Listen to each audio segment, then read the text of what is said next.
আমরা কেউ কথা না বলে একটু ধৈর্য সহকারে বসেন। দীর্ঘ সময় আলোচনা না করলেও আপনাদেরকে গুরুত্বপূর্ণ কিছু নসিহত পেশ করবেন ইনশাআল্লাহ। আসসালামু আলাইকুম ওয়া রাহমাতুল্লাহি ওয়া বারাকাতুহু।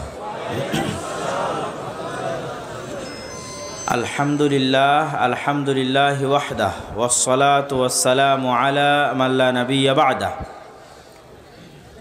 প্রশংসা আল্লাহর, শান্তি অবতীর্ণ হোক তার রাসূলের উপর সাল্লাল্লাহু আলাইহি ওয়াসাল্লাম। সম্মানিত উপস্থিতি, রাত অনেক গভীর, সময় সংক্ষিপ্ত, তবে আপনাদের কাছে অনুরোধ থাকবে যে যেহেতু আমরা অনেক দূরে যাব, আব্দুর রহিম যাবে দিনাজপুর, আপনাদের ওস্তাদজি যাবে রাজশাহী এবং আমি ফিরব জামিয়া সালাফিয়া রূপগঞ্জ, তথা আপনাদের এখানে যতজন উপস্থিত আছেন সবার চেয়ে দূরে দূরে আমরা ফিরব। তো এই জন্য ধৈর্যচ্যুতি হওয়ার আগেই আমরা বক্তব্য শেষ করব। তবে যতক্ষণ আমরা বক্তব্য শেষ না করছি ততক্ষণ আপনাদের বসে থাকতে হবে, পারবেন না? একদম শেষ পর্যন্ত অনুরোধ থাকবে যে আপনারা বক্তব্যের পরিবেশ বজায় রাখবেন। এতক্ষণ ধৈর্য ধরেছেন, আরও কিছুক্ষণ ধৈর্য ধরতে পারবেন ইনশাআল্লাহুল আজিজ। আল্লাহ আপনাদের তৌফিক দান করুক, আল্লাহুম্মা আমিন। আমি আমার বক্তব্য দুটো অংশে ভাগ করব। প্রথম অংশ আল্লাহর আযাব এবং গজব, দ্বিতীয় অংশ ইসলামী রাষ্ট্র। আল্লাহর আযাব এবং গজবের কথা কেন বলছি? আমরা আমাদের চোখের সামনে দেখতে পাচ্ছি যে বর্তমান পৃথিবীর সবচেয়ে শক্তিশালী রাষ্ট্র আমেরিকা, যার কাছে ফায়ার সার্ভিস, আগুনকে কন্ট্রোল করার পৃথিবীর সকল উন্নত প্রযুক্তি আছে এবং এই সকল উন্নত প্রযুক্তির সর্বোচ্চ ব্যবহার, তথা এক জায়গায় আগুন লাগলে যত কর্মী নিয়োগ করা হয়, তো পুরো রাষ্ট্রে আগুন লাগলে যত কর্মী নিয়োগ করা হবে তার সকল কর্মী, সকল ব্যবস্থাপনা এক ছোট্ট আগুন নিভানোর জন্য ব্যয় করা হয়েছে। গত 10-15 দিন অতিক্রম হয়েছে, এখন পর্যন্ত আগুনকে নিয়ন্ত্রণ করা সম্ভব হয়নি, যার মাধ্যমে আল্লাহ সুবহানাহু ওয়া তাআলা প্রমাণ করে দিয়েছেন যে আল্লাহ সুবহানাহু ওয়া তাআলা এখনও তার আযাব এবং তার গজব পাঠাতে সক্ষম। এবং এই কথাই আল্লাহ সুবহানাহু ওয়া তাআলা কোরআন মাজিদে বলেছেন, আফা আমিনা আহলুল কুরা আন ইয়াতিয়াহুম বাসুনা বায়াতান ওয়া হুম নাইমুন। আজকের যুগে মানুষ কি নিরাপদ হয়ে গেল? ঢাকাবাসী, দুবাইবাসী, সিঙ্গাপুরবাসী, আমেরিকা, ইসরায়েলবাসী কি নিজেদেরকে নিরাপদ মনে করে নিল যে অত্যাধুনিক প্রযুক্তির যুগে, যখন জানা যায় কখন বৃষ্টি হবে, যখন জানা যায় কোথায় ঝড় তৈরি হচ্ছে, কত কিলোমিটার বেগে কোন দিক দিয়ে সেই ঝড়টা অতিক্রম করবে, যখন ফায়ার সার্ভিস থেকে শুরু করে সকল দুর্যোগ মোকাবেলা করার মানুষ নিজের কাছে সরঞ্জামাদি অত্যাধুনিক ব্যবস্থাপনা তৈরি করে নিয়েছে, তার দ্বারা কি মানুষ মনে করে নিয়েছে যে আল্লাহর আযাব আর গজব আর আসবে না?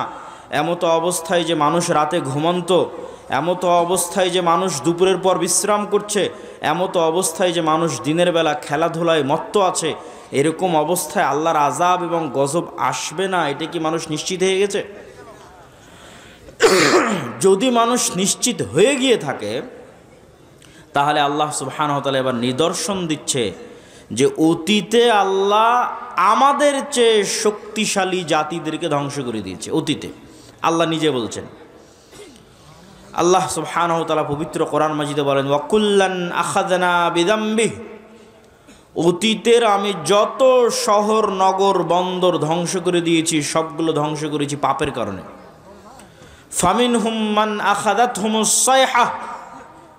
কাউকে ধ্বংস করেছি বিকট আওয়াজে, কাউকে ধ্বংস করেছি প্রচণ্ড ঝড় বাতাসে, কাউকে ধ্বংস করেছি ফাখাসাফনা বিহিল আরজ, কাউকে ধ্বংস করেছি মাটিতে ধসিয়ে, কাউকে ধ্বংস করেছি পানিতে ডুবিয়ে।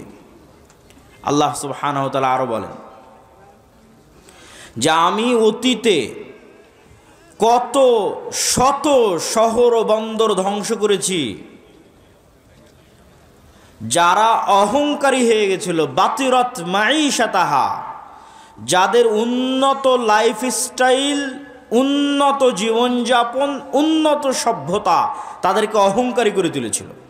তো তাদের ওই উন্নত শহর, উন্নত প্রযুক্তি অতি উন্নত সভ্যতাকে এমনভাবে ধ্বংস করে দিয়েছি যে তাদের ওই বসবাস করার জায়গা আর পরবর্তীতে বসবাসের যোগ্যই থাকেনি। আজকের যদি দুবাইয়ের উদাহরণ নেন তো আল্লাহ অতীতের এরকম বহু দুবাই ধ্বংস করে দিয়েছে। আজকের যদি লস অ্যাঞ্জেলসের উদাহরণ নেন তো এরকম বহু লস অ্যাঞ্জেলস আল্লাহ অতীতে ধ্বংস করে দিয়েছে, যেখানে উন্নত লাইফস্টাইল ছিল, যেখানেও একটা ফ্ল্যাট এবং একটা প্লট ক্রয় করার জন্য মানুষ কোটি কোটি টাকা ব্যয় করত। কিন্তু আল্লাহ বলছে আমি কেমনভাবে ধ্বংস করেছি যে আর পরবর্তীতে বসবাসেরই যোগ্য থাকেনি, এইভাবে ধ্বংস করে দিয়েছে। সম্মানিত উপস্থিতি, আল্লাহ সুবহানাহু ওয়া তাআলা কোরআন মাজিদে অতীতে কয়েকটা কওমের ধ্বংসের বিবরণ দিয়েছেন।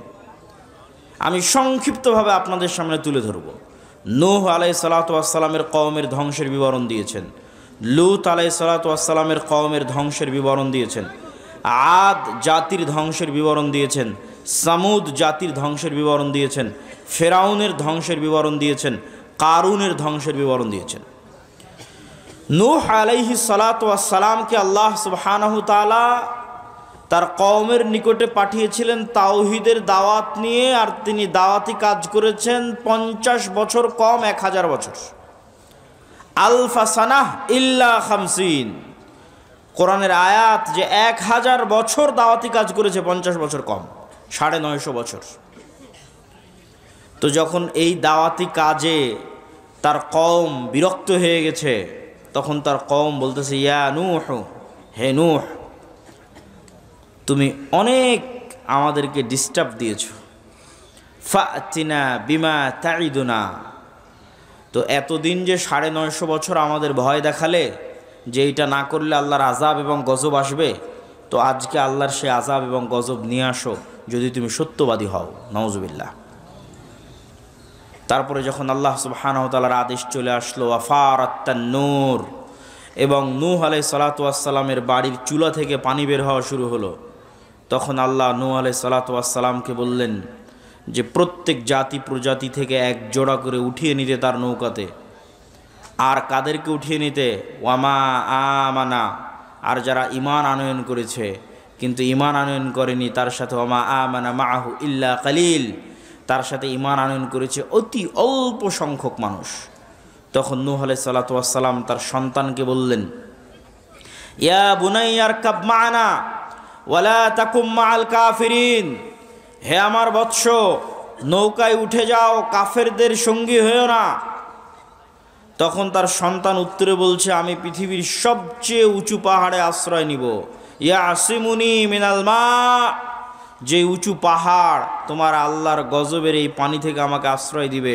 নূহ আলাইহিস সালাম বলছেন লা আসিমাল ইয়াউম, আজকে আল্লাহর এই আযাব ও গজবের পানি থেকে কেউ আশ্রয় নিতে পারবে না। যদি হিমালয় পাহাড়ের চূড়ায় গিয়ে আশ্রয় নেয় তো হিমালয় পাহাড়কেও আল্লাহ সুবহানাহু ওয়া তাআলা পানিতে ডুবিয়ে ছাড়বেন, এবং তাই ঘটিয়েছেন আল্লাহ সুবহানাহু ওয়া তাআলা। পানি বাড়তে বাড়তে এমন পর্যায়ে পানি পৌঁছে গেল যে নিচে শুধু পানি, উপরে আসমান, আর কিছু নাই, সব ধ্বংস হয়ে গেছে পৃথিবীতে। তখন আল্লাহ সুবহানাহু ওয়া তাআলা মাটিকে বলছেন ইয়া আরযু বলঈ, হে মাটি পানি শুষে নাও, আর হে আসমান ক্ষান্ত হও। এবং ধীরে ধীরে পানি কমে গেল এবং নূহ আলাইহিস সালাতু ওয়াস সালামের নৌকা জুদি নামক পাহাড়ে অবতরণ করল। তো নূহ আলাইহিস সালাতু ওয়াস সালামের কওমের ধ্বংসের বিবরণ তাওরাতে আছে, ইনজিলে আছে, কোরআনে আছে।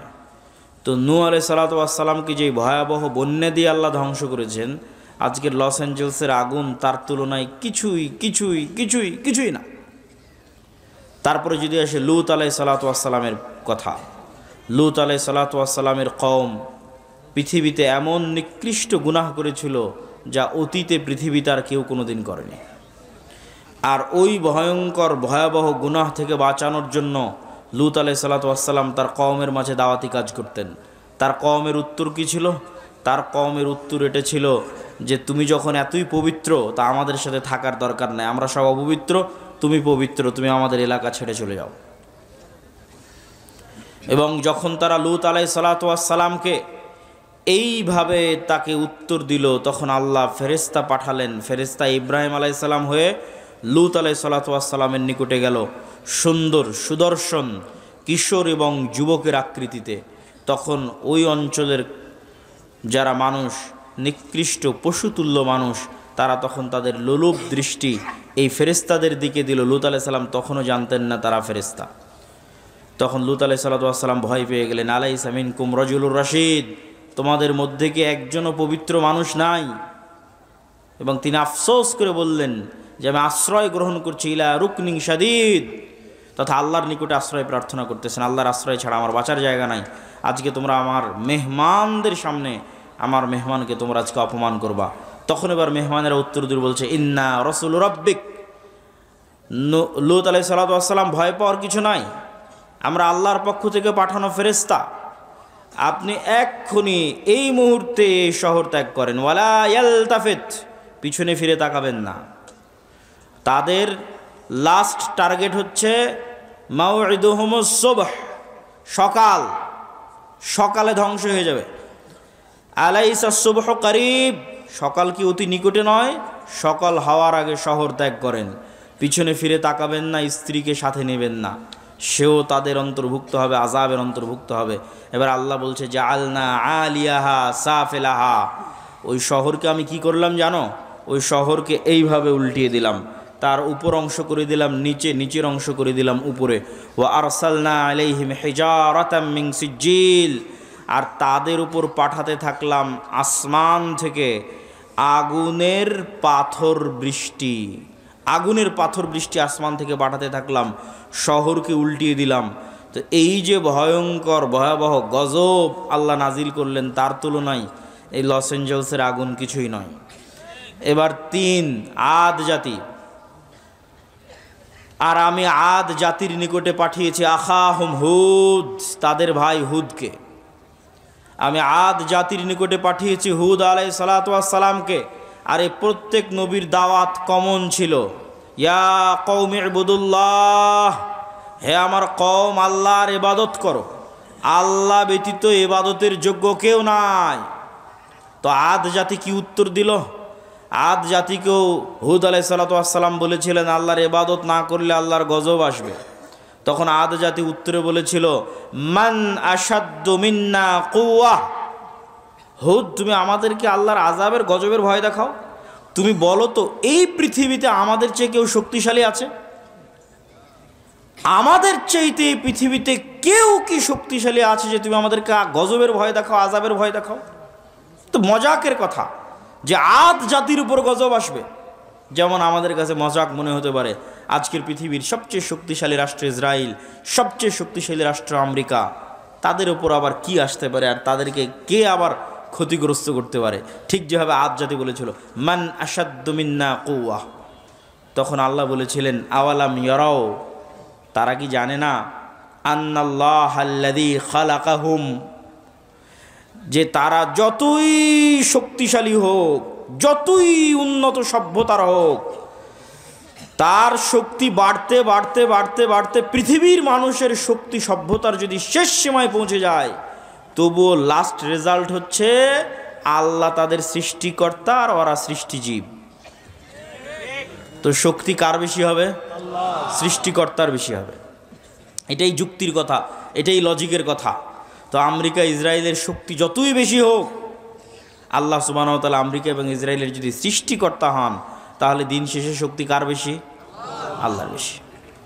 তখন আদ জাতিকে আল্লাহ সুবহানাহু ওয়া তাআলা ধ্বংস করলেন বিরিহিন সরসরিন আতিয়াহ, প্রচণ্ড ঝড়ো বাতাস এবং প্রচণ্ড ঠান্ডা, প্রচণ্ড ঝড়ো বাতাস এবং প্রচণ্ড ঠান্ডা। আর এই প্রচণ্ড ঝড়ো বাতাস আর প্রচণ্ড ঠান্ডা বাতাস চলল 1 সপ্তাহ ব্যাপী। এবং এই 1 সপ্তাহ ব্যাপী প্রচণ্ড ঝড়ো বাতাসে তারা হয়ে গেল গোড়া কাটা খেজুর গাছের ন্যায়। যারা বলেছিল তারা পৃথিবীর সবচেয়ে শক্তিশালী, তৎকালীন যুগের সবচেয়ে উন্নত, সবচেয়ে সভ্য নগরীকে আল্লাহ সুবহানাহু ওয়া তাআলা ধ্বংস করে দিলেন। এবার আসি সামুদ জাতির কথা। সামুদ জাতির নিকটে আল্লাহ পাঠিয়েছিলেন তাদের ভাই সালেহকে। সালেহ আলাইহিস সালাতু ওয়াস সালাম একই কথা তার কওমকে বললেন, আর তার কওমকে আল্লাহর নিদর্শন হিসেবে পেশ করলেন নাকাতুল্লাহ, আল্লাহর উটনি। এই আল্লাহর উটনি আল্লাহর জমিনে চলবে, তোমরা একে ক্ষতি করার চেষ্টা করিও না, ক্ষতি করলে আল্লাহর গজব আসবে। ওয়ালাহা শিরবুম মালুম, 6 দিন তোমাদের জন্য কুয়ায় পানি পানের, একদিন আল্লাহর উটনির জন্য। যেই দিন আল্লাহর উটনি পানি পান করবে সেই দিন উটনি থেকে এই পরিমাণ দুধ হতো যে সমগ্র সামুদ জাতি সেই দুধ দহন করে নিয়ে খেয়ে বাড়িতে নিয়ে শেষ করতে পারতো না। আল্লাহু আকবার। কিন্তু এই নিয়ামত তাদের সহ্য হয়নি, তারা অহংকারী। অহংকারী হয়ে সালেহ আলাইহিস সালাতু ওয়াস সালামকে বলছে ফাকারুহা, কেটে নিয়ে উটনির পা কেটে নিয়ে সালেহ আলাইহিস সালাতু ওয়াস সালামকে বলছে ফাতিনা বিমা তাইদুনা, আযাবের ভয় দেখাতে এই যে তোমার আল্লাহর উটনির পা কেটে নিয়েছে, এবার আযাব নিয়ে আসো। কোথায় আযাব? আযাব নিয়ে আসো। ফাখাযাতহুমুস সাইহা, কোথাও এসেছে ফাখাযাতহুমুর রাজফা, বিকট আওয়াজ, এমন বিকট আওয়াজ যে বিকট আওয়াজে তারা হয়ে গেল ওয়াহুম জাসিমিন। মুফাসসিরিনে কিরাম লিখছেন জাসিমিনের অর্থ যে যে যেখানে যে অবস্থায় ছিল সে অবস্থায় থেকে গেল। কেউ চা পান করছিল তো চা হাতে নিয়ে ওভাবেই থেকে গেল, বিকট আওয়াজের সাথে সাথে ওভাবেই মৃত্যুও হয়ে গেছে, ওভাবে থেকেও গেছে। কেউ দৌড়াচ্ছিল ও দৌড়ানো অবস্থায় থেকে গেছে, কেউ খাবার খাচ্ছিল খাবার খাওয়া অবস্থায় থেকে গেছে, কেউ গোসল করছিল গোসল অবস্থায় থেকে গেছে। ওয়াহুম জাসিমিন, এক বিকট আওয়াজে পৃথিবীর তৎকালীন পৃথিবীর সবচেয়ে শক্তিশালী সম্প্রদায় এক বিকট আওয়াজে ইনস্ট্যান্ট যে যেখানে যে অবস্থায় ছিল সেভাবে থেকে গেছে, দুনিয়া থেকে বিদায় নিয়ে নিয়েছে। এই ছিল সামুদ জাতির ঘটনা। সম্মানিত উপস্থিতি, নূহ আলাইহিস সালাতু ওয়াস সালাম, লূত আলাইহিস সালাতু ওয়াস সালাম, আদ জাতি, সামুদ জাতি, এই 4টে বড় বড় জাতিকে আল্লাহ সুবহানাহু ওয়া তাআলা 4টে ভিন্ন ভিন্ন ধরনের আযাব দিয়ে ধ্বংস করে দিয়েছেন। আর আল্লাহ আরও বলেছেন আফা আমিনা আহলুল কোরা, আজকের যুগের মানুষেরা কি নিজেকে নিরাপদ মনে করে নিয়েছে যে আল্লাহর আযাব ও গজব আসবে না? যদি নিরাপদ মনে করে নিয়ে থাকে তাহলে তারা যেন তাদের ভুলকে সংশোধন করে নেয়। আল্লাহর আযাব এবং গজব যে কোনো মুহূর্তে আসতে পারে, যে কোনো সময় আসতে পারে। আর লস অ্যাঞ্জেলস ক্যালিফোর্নিয়ায় যে আগুন জ্বলতেছে, এইরকম আগুনে যদি সারা পৃথিবীও জ্বলে যায় তবুও হক হবে। এই জন্য হক হবে যে সারা পৃথিবীর মানুষের চোখের সামনে, সারা পৃথিবীর সকল রাষ্ট্রনেতার সামনে, BBC, CNN, Al Jazeera, TV channel, Facebook, YouTube সব লাইভের সামনে 60,000 নিরস্ত্র নিরীহ মানুষকে গাজায় হত্যা করা হয়েছে। সারা পৃথিবীর সব রাষ্ট্রপ্রধান দেখেছে, সারা পৃথিবীর সব মানুষ দেখেছে। সবার পক্ষে সম্ভব ছিল এই মহা হত্যাযজ্ঞ আটকানোর, কিন্তু তারা এই মহা হত্যাযজ্ঞ আটকাতে যায়নি, আটকানোর চেষ্টা করেনি। তাদেরকে এর জবাব দিতে হবে। এই এক গাজার উপর যে অত্যাচার চালানো হয়েছে, এই অত্যাচারে যদি সমগ্র আমেরিকা, সমগ্র ইউরোপ আর সমগ্র ইসরায়েল জ্বলে পুড়ে যায় তবু আল্লাহ সুবহানাহু ওয়া তাআলার জন্য এটা হক হবে। এবং আল্লাহ এটা বলেছেন, কোরআনেই বলেছেন যে আল্লাহ সুবহানাহু ওয়া তাআলা যখন কোনো শহর ও বন্দর ধ্বংস করেন তখন আল্লাহ অত্যাচার করেন না, বরং তারা অত্যাচারী ছিল তাই ধ্বংস করে দেন। সম্মানিত উপস্থিতি, এইটি থেকে আমাদের শিক্ষা নিতে হবে, মুসলমানদের শিক্ষা নিতে হবে যে আমরা যে কোনো মুহূর্তে আল্লাহর আযাব এবং গজবের শিকার হতে পারি। যে অশ্লীলতা, যেই বেহায়াপনায় লূত আলাইহিস সালাতু ওয়াস সালামের কওম ধ্বংস হয়েছিল, ওই বেহায়াপনা, ওই অশ্লীলতাও বাংলাদেশে ঢুকানোর চেষ্টা করতেছে শয়তানের দোসরেরা। এমনও রাজনৈতিক দল বাংলাদেশে আছে যারা তাদের দফার মধ্যে যুক্ত করে দিয়েছে যে তারা রেইনবো নেশন তৈরি করবে, রংধনু জাতি তৈরি করবে। তো নেলসন ম্যান্ডেলা আফ্রিকায় রংধনু জাতি তৈরি করতে গিয়ে এই লূত আলাইহিস সালাতু ওয়াস সালামের কওমের অশ্লীলতাকে প্রমোট দিয়েছিল। আজকের এই ধরনের রাজনৈতিক দলগুলো আবার পদ তৈরি করেছে, লিঙ্গ সমতা, লিঙ্গ ন্যায্যতা নামে একটা পদ তৈরি করেছে। নাউজুবিল্লাহি মিন যালিক। এর প্রত্যেকটার পিছনের উদ্দেশ্য হচ্ছে ইবলিসের যে স্কিম আছে, শয়তানের যে পদক্ষেপ আছে সেটা বাস্তবায়ন করা। তবে হ্যাঁ, তাদের জন্য অনেক বড় ধাক্কা, এই সমস্ত শয়তানের অনুসারীদের জন্য অনেক বড় ধাক্কা যে তাদের আব্বার দেশে তাদের বিরোধী লোক চলে এসেছে। তার মানে তাদের সবগুলোর আব্বা হচ্ছে আমেরিকা, আর আমেরিকার নতুন প্রেসিডেন্ট ডোনাল্ড ট্রাম্পের প্রথম আদেশ যে পৃথিবীতে তৃতীয় লিঙ্গ বলে কিছু নাই, লিঙ্গ দুইটাই, নারী আর পুরুষ। আমেরিকার জন্য ডোনাল্ড ট্রাম্পের প্রথম আদেশ। তো এত ভয়ঙ্কর আদেশ হওয়ার কারণ, এটার প্রেক্ষাপটও আপনাদের জানা থাকা উচিত। এই সমস্ত যে রাজনৈতিক দলগুলো আছে এদেরকে উত্তর দেওয়ার জন্য জানা থাকা উচিত। সেটা হচ্ছে ইলন মাস্ক। ইলন মাস্কের নিজের সন্তান তার বাপকে বলছে, ইলন মাস্কের নিজের সন্তান তার বাপকে বলছে, আমাকে যদি অপারেশন করে ছেলে থেকে মেয়েতে রূপান্তর না করা হয় আমি আত্মহত্যা করব। নাউজুবিল্লাহ। ইলন মাস্ক ছেলের জীবন বাঁচাতে অপারেশনের অনুমতি দেয় আর দুনিয়ার মানুষকে বলে যে আমার ছেলে মারা গেছে, এবং তখন থেকে সিদ্ধান্ত নেয় যে এই শয়তানের এজেন্ডা আমেরিকায় উৎখাত করে ছাড়বে সে। এই যে ক্ষোভ, তার যে কষ্ট, যে সন্তান বাপের সামনে যদি এই ধরনের কথা বলে বাপের কী রকমের কষ্ট হতে পারে, এটার নাম দিয়েছে Elon Musk virus, woke virus. ওই রাগে ওই ক্ষোভে টুইটার ক্রয় করে নেয়, আর ওই রাগে ওই ক্ষোভে রাজনীতিতে যোগ দেয় এবং ডোনাল্ড ট্রাম্পের সাথে যুক্ত হয়। এই জন্য ডোনাল্ড ট্রাম্প ক্ষমতায় এসে প্রথম অধ্যাদেশ জারি করেছে, কোনো তৃতীয় লিঙ্গ বলে কিছু নাই, হয় নারী আর পুরুষ, আর বাইরে আর কিছু নাই, কোনো ট্রান্সজেন্ডার নাই, কিচ্ছু নাই।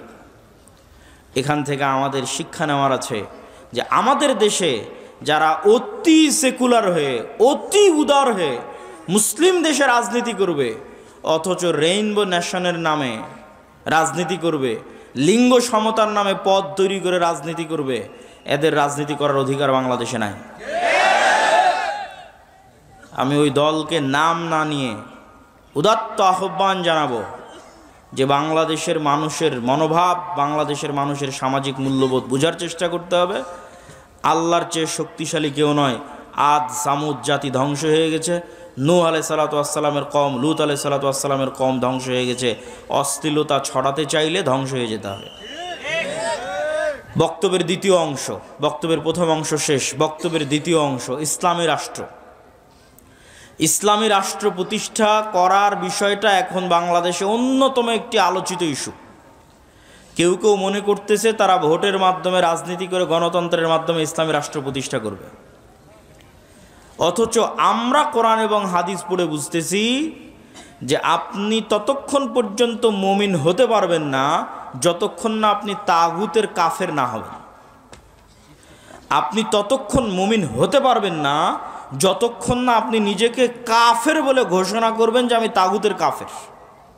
কে ঘোষণা করেছিল? ইব্রাহিম আলাইহিস সালাম ঘোষণা করেছিল, কাফার না বিকুম, তোমাদের কাফের, তোমাদের মূর্তির কাফের। ইব্রাহিম আলাইহিস সালাম ঘোষণা করেছিলেন তোমাদের কাফের, তোমাদের মূর্তির কাফের, এবং তিনি তার জাতির শিরক থেকে নিজেকে মুক্ত ঘোষণা করেছিলেন। এই জন্য আল্লাহ কোরআনে বলেছেন, আমাই ইয়াকফুর বিত্তাগুত, আগে তাগুতকে অস্বীকার করতে হবে, কাফের হতে হবে, ওয়ুমিন বিল্লাহ, তারপর আল্লাহর উপর ঈমান আনেন। আপনি যদি বলেন যে আমি রাষ্ট্রে ইসলাম প্রতিষ্ঠা করতে চাই, তো রাষ্ট্রে ইসলাম প্রতিষ্ঠার সবচেয়ে বড় শত্রু যেগুলো, এগুলোর কাফের হতে হবে। তো রাষ্ট্রে ইসলাম প্রতিষ্ঠার সবচেয়ে বড় শত্রু হচ্ছে গণতন্ত্র, রাষ্ট্রে ইসলাম প্রতিষ্ঠার সবচেয়ে বড় শত্রু হচ্ছে সমাজতন্ত্র, রাষ্ট্রে ইসলাম প্রতিষ্ঠার সবচেয়ে বড় শত্রু হচ্ছে সেকুলারিজম, ধর্মনিরপেক্ষ মতবাদ। মানুষ বলে গত 16 বছর অমুক এটা করেছে, গত 16 বছর অমুক এটা করেছে।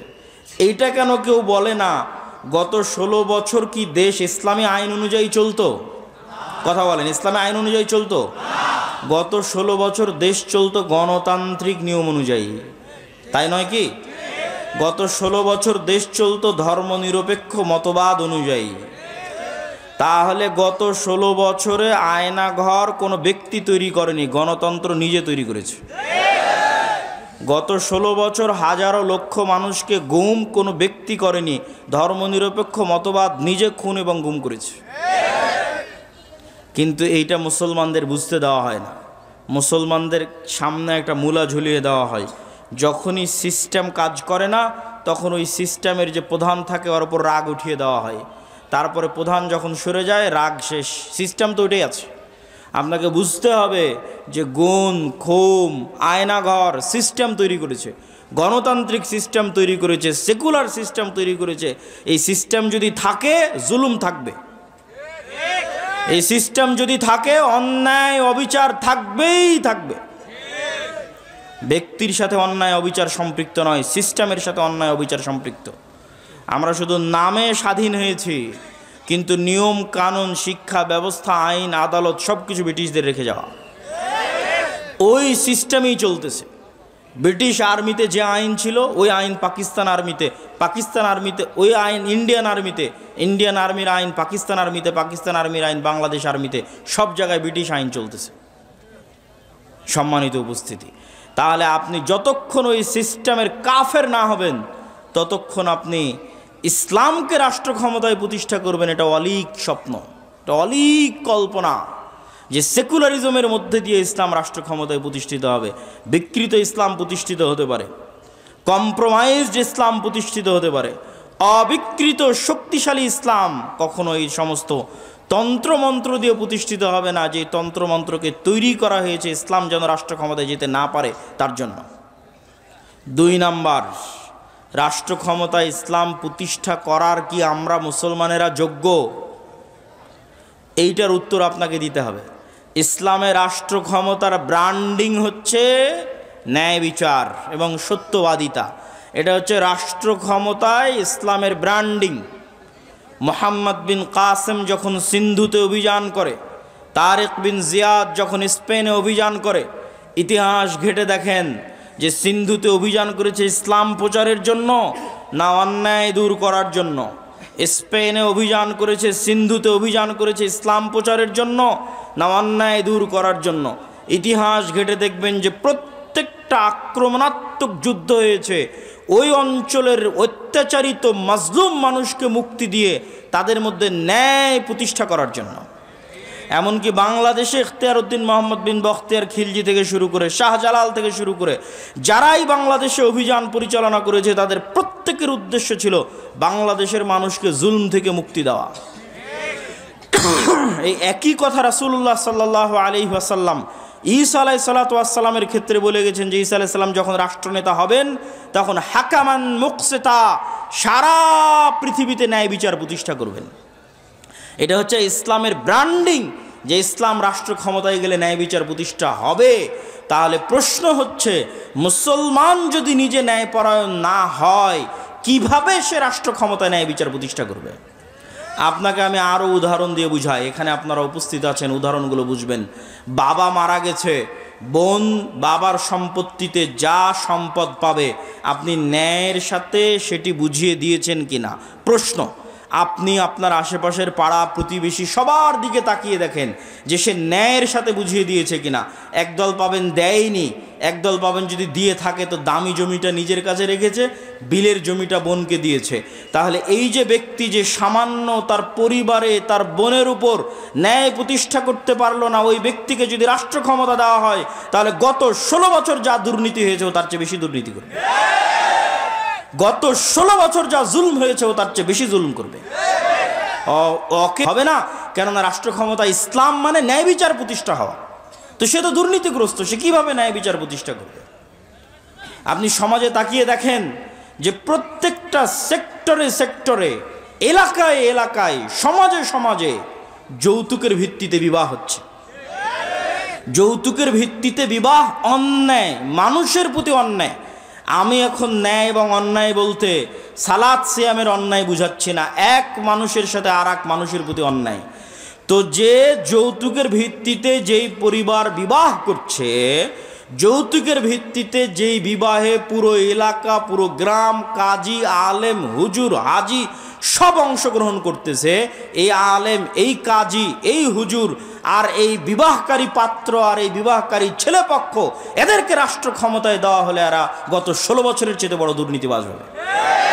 কেন? ও সামান্য একটা মেয়ের প্রতি ন্যায় করতে পারছে না, সামান্য তার স্ত্রীর প্রতি ন্যায় করতে পারছে না, তাহলে এটা কেমনে সম্ভব যে সে রাষ্ট্র ক্ষমতায় বসে 16 কোটি 18 কোটি মানুষের প্রতি ন্যায় করবে? অসম্ভব।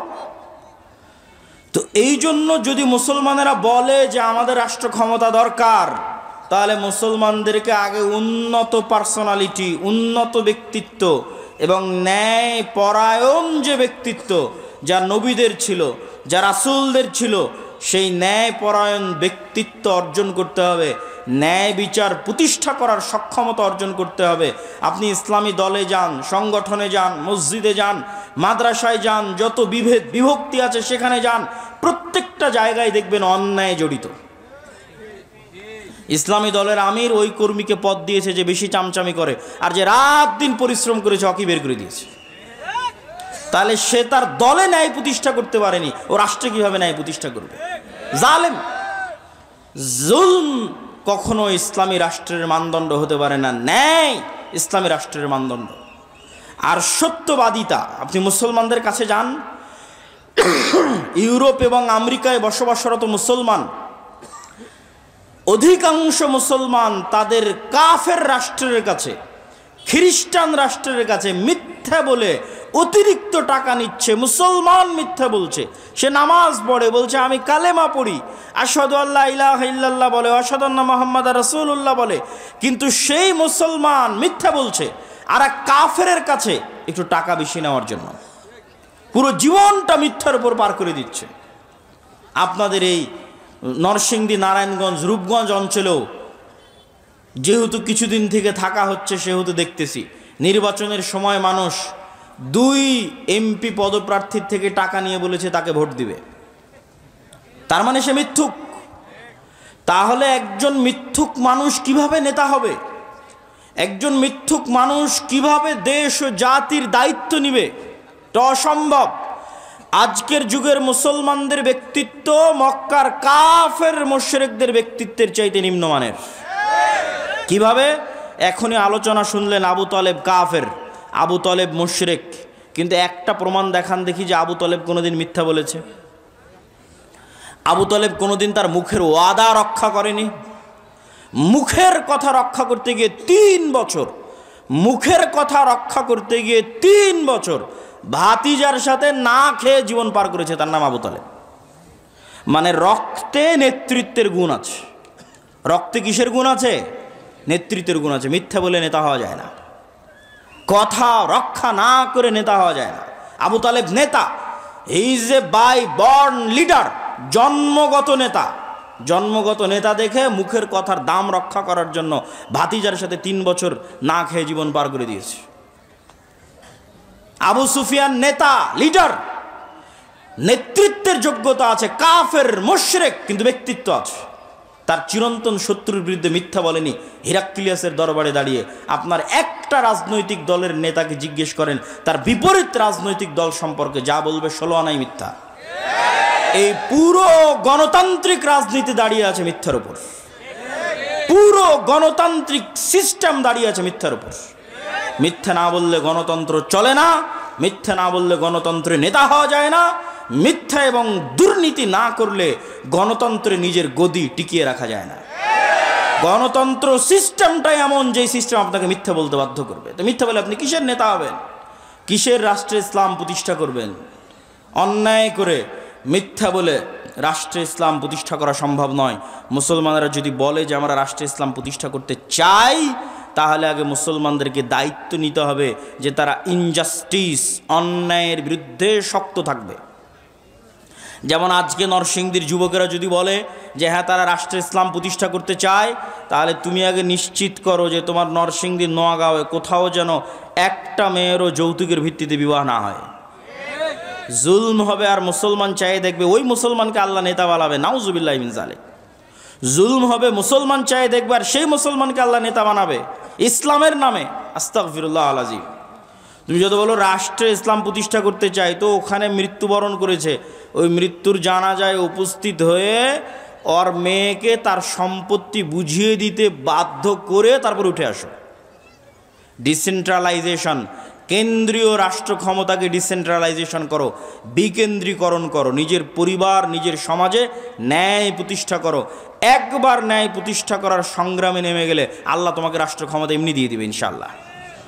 কেননা তখন তুমি যোগ্য বিবেচিত হয়ে যাবা। সত্যবাদী ব্যক্তি, ন্যায় প্রতিষ্ঠাকারী ব্যক্তি আল্লাহর দরবারে যোগ্য বলে বিবেচিত হবে নেতা হওয়ার।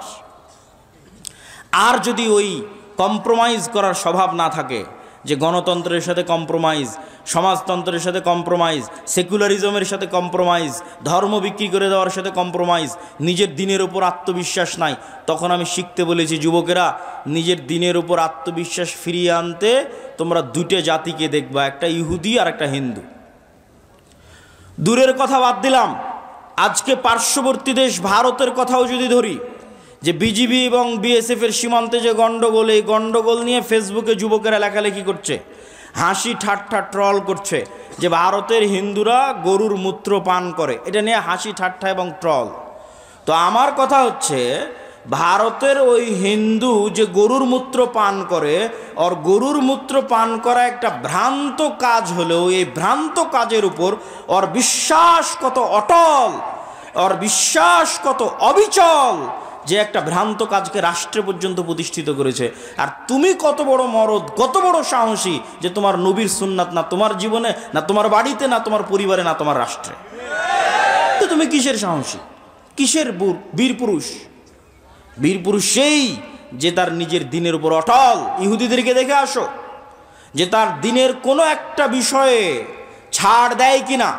সারা পৃথিবীতে সুদী অর্থনীতির গুরু তারা, অথচ নিজেরা কোনোদিন সুদ নেয় না, নিজেরা কোনোদিন সুদী লেনদেন করে না। কেন? তারা জানে সুদ মানুষকে গোলাম বানায়, সুদ মানুষকে কৃতদাস বানায়। আল্লাহর নবী নিজে সুদ মানুষকে যে গোলাম বানায়, কৃতদাস বানায়, তার দলিল দিয়ে গেছে। আপনি বলবেন কিভাবে, কোথায় দলিল? জি, আমি দলিল দেখাচ্ছি। তার আগে বলে নেই, বাংলাদেশের মুসলমানদের সমাজগুলোতে যদি যাবেন, তাহলে এনজিও আর ক্ষুদ্র ঋণে পরিপূর্ণ। তাহলে এই যে এনজিওর মাধ্যমে কিস্তির ভিত্তিতে ক্ষুদ্র ঋণে যুক্ত হয়ে গেছে, ও গোলাম হয়ে গেছে। ও জীবনে কোনো দিন আর নেতা হতে পারবে না, কোনো দিন না। কিভাবে গোলাম হয়ে গেছে? রাসূলুল্লাহ সাল্লাল্লাহু আলাইহি ওয়াসাল্লাম যখনই দোয়া করতেন, আল্লাহর কাছে পরিত্রাণ চাইতেন কর্জ থেকে, আল্লাহুম্মা ইন্নী আউযু বিকা মিনাল মা'সামি ওয়াল মাগরাম, আল্লাহ কর্জ থেকে পরিত্রাণ চাই। আল্লাহর নবীকে জিজ্ঞেস করা হলো, কেন কর্জ থেকে পরিত্রাণ চান এত? আল্লাহর নবী বললেন, ইজাস্তাদানা রাজুল, মানুষ যখন কর্জ নেওয়া শুরু করে, বাদা ইউকাযযিব, মিথ্যা বলা শুরু করে।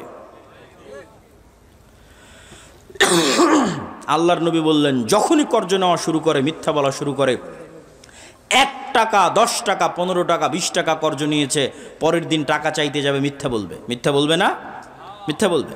নিজে মিথ্যা বলবে, তার পরিবারকে মিথ্যা বলাবে, তার ছেলে মেয়েকে মিথ্যা বলাবে, তার স্ত্রীকে মিথ্যা বলাবে। পুরো একটা পরিবার মিথ্যার উপর গড়ে উঠতেছে। আর শুরুতেই প্রমাণ করে দিয়েছি যে মিথ্যা বলেও নেতা হয়। আবু তালেব মিথ্যা বলতো, আবু সুফিয়ান মিথ্যা বলতো, কাফের মুশরিক অবস্থায় মিথ্যা বলেনি। নেতা, তার নাম নেতা। যে মিথ্যা বলে সে কোশ্চিন কালো নেতা হতে পারে না, আল্লাহ কখনো তাকে নেতা বানাবে না। তাহলে কর্জ নেওয়া মানে মিথ্যা বলা শুরু। পুরো একটা পরিবার যখন মিথ্যার উপর চলে, তখন ওই পরিবার থেকে কোশ্চেন কালো না তারেক বিন জিয়াদের জন্ম হবে, না ওমর ইবনুল খাত্তাবের জন্ম হবে, না মোহাম্মদ বিন কাসেমের জন্ম হবে, নেতার জন্ম হবে না, গোলামের জন্ম হবে, কৃতদাসের জন্ম হবে। সম্মানিত উপস্থিতি, এই জন্য যুবকদেরকে শক্ত হতে হবে, নিজের দিনের উপর কট্টর, নিজের দিনের উপর সেলফ কনফিডেন্ট, আত্মবিশ্বাসী হতে হবে। এবং আত্মবিশ্বাসী হয়ে সমাজ থেকে, পরিবার থেকে যত অন্যায় অনাচার অবিচার আছে, এই অন্যায় অনাচার অবিচারের বিরুদ্ধে আন্দোলন গড়ে তুলতে হবে। এই আন্দোলন করেছিল তিতুমির, এই আন্দোলন করেছিল হাজী শরীয়তুল্লাহ, এই আন্দোলন করেছিল সৈয়দ আহমদ ব্রেলভি, এই আন্দোলন করেছিল শাহ ইসমাইল শহীদ। অন্যায়ের বিরুদ্ধে আন্দোলন করেন, অন্যায়ের বিরুদ্ধে আন্দোলন আপনাকে রাষ্ট্র ক্ষমতায় পৌঁছে দিবে। আল্লাহ সুবহানাহু ওয়া তাআলা কবুল করুক, আল্লাহুম্মা আমিন। বক্তব্যের শেষ পয়েন্ট হচ্ছে দীর্ঘমেয়াদী পরিকল্পনা। সংক্ষিপ্ত 5 বছর 2 বছর হুজুগে পরিকল্পনা, রিয়্যাক্ট করা, এটা দিয়ে কোশ্চিন কালো আপনি রাষ্ট্র ক্ষমতায় যেতে পারবেন না। মুসলমানদের সবচেয়ে বড় সমস্যা হচ্ছে তারা রিয়্যাক্ট করে, তারা অ্যাক্ট করা জানে না। রিয়্যাক্ট কি আর অ্যাক্ট কি আপনাকে বুঝাই। রিয়্যাক্ট আর অ্যাক্ট হচ্ছে আপনি খাচ্ছেন, দাচ্ছেন, ঘুরছেন, ফিরছেন, আড্ডা দিচ্ছেন, হঠাৎ করে শুনলেন বাংলাদেশের রাষ্ট্রের সংবিধানে ইসলাম নাই। হঠাৎ করে একদিন শুনলেন, শোনা মাত্র রাস্তায় ঝাঁপিয়ে পড়ে বললেন লিল্লাহে তাকবীর, আল্লাহু আকবার। এটার নাম রিয়্যাক্ট। আর অ্যাক্ট কি? যে ওই রাষ্ট্র থেকে ইসলাম সরিয়েছে ও 50 বছর থেকে প্ল্যান করছে কবে সরাবে। 50 বছর থেকে প্ল্যান করছে। আপনার প্ল্যান কয়দিনের? আপনি তো শুনলেন, লাফিয়ে পড়ে গেলেন লিল্লাহি তাকবীর আল্লাহু আকবার বলে, ওই পর্যন্তই শেষ। পরিকল্পনা নাই, কার্যক্রম নাই, শক্তিশালী প্রতিষ্ঠান নাই। 5ই আগস্টে তো লক্ষ লক্ষ কোটি কোটি জনগণ ছিল, তো কোটি কোটি জনগণের সরকার তৈরি হয়নি কেন? এনজিওর সরকার কেন তৈরি হয়েছে? এনজিওদের শক্তিশালী প্রতিষ্ঠান আছে, এই জন্য তৈরি হয়েছে। আর এই কোটি কোটি পঙ্গপালের মতো জনগণের না একটা শক্তিশালী মিডিয়া আছে, না একটা শক্তিশালী অর্থনৈতিক প্রতিষ্ঠান আছে, তো কিসের রাজনীতি করবেন আপনি?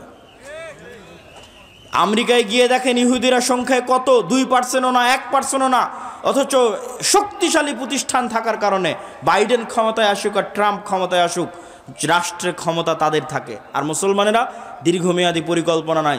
ইসলামী দলগুলো বলছে এখনই ভোট করে এখনই ক্ষমতায় চলে যাব। এখনই ভোট করে যদি এখনই ক্ষমতায় চলে যায়, তাহলে এখনই আর একজন বের হবে যে তাকে ক্ষমতা থেকে নামিয়ে দিবে। এই জন্য আপনাকে 50 বছর 100 বছরের পরিকল্পনা করতে হবে, যেই পরিকল্পনা করে সামনে আগাতে হবে। আপনি বলবেন ভাই পরিকল্পনার আশা কি? এই পরিকল্পনার আশা হচ্ছে আপনি শতভাগ নিশ্চিত থাকেন গণতন্ত্র কোনো দিন গণতন্ত্র দিয়ে ন্যায় বিচার প্রতিষ্ঠা হতে পারে না।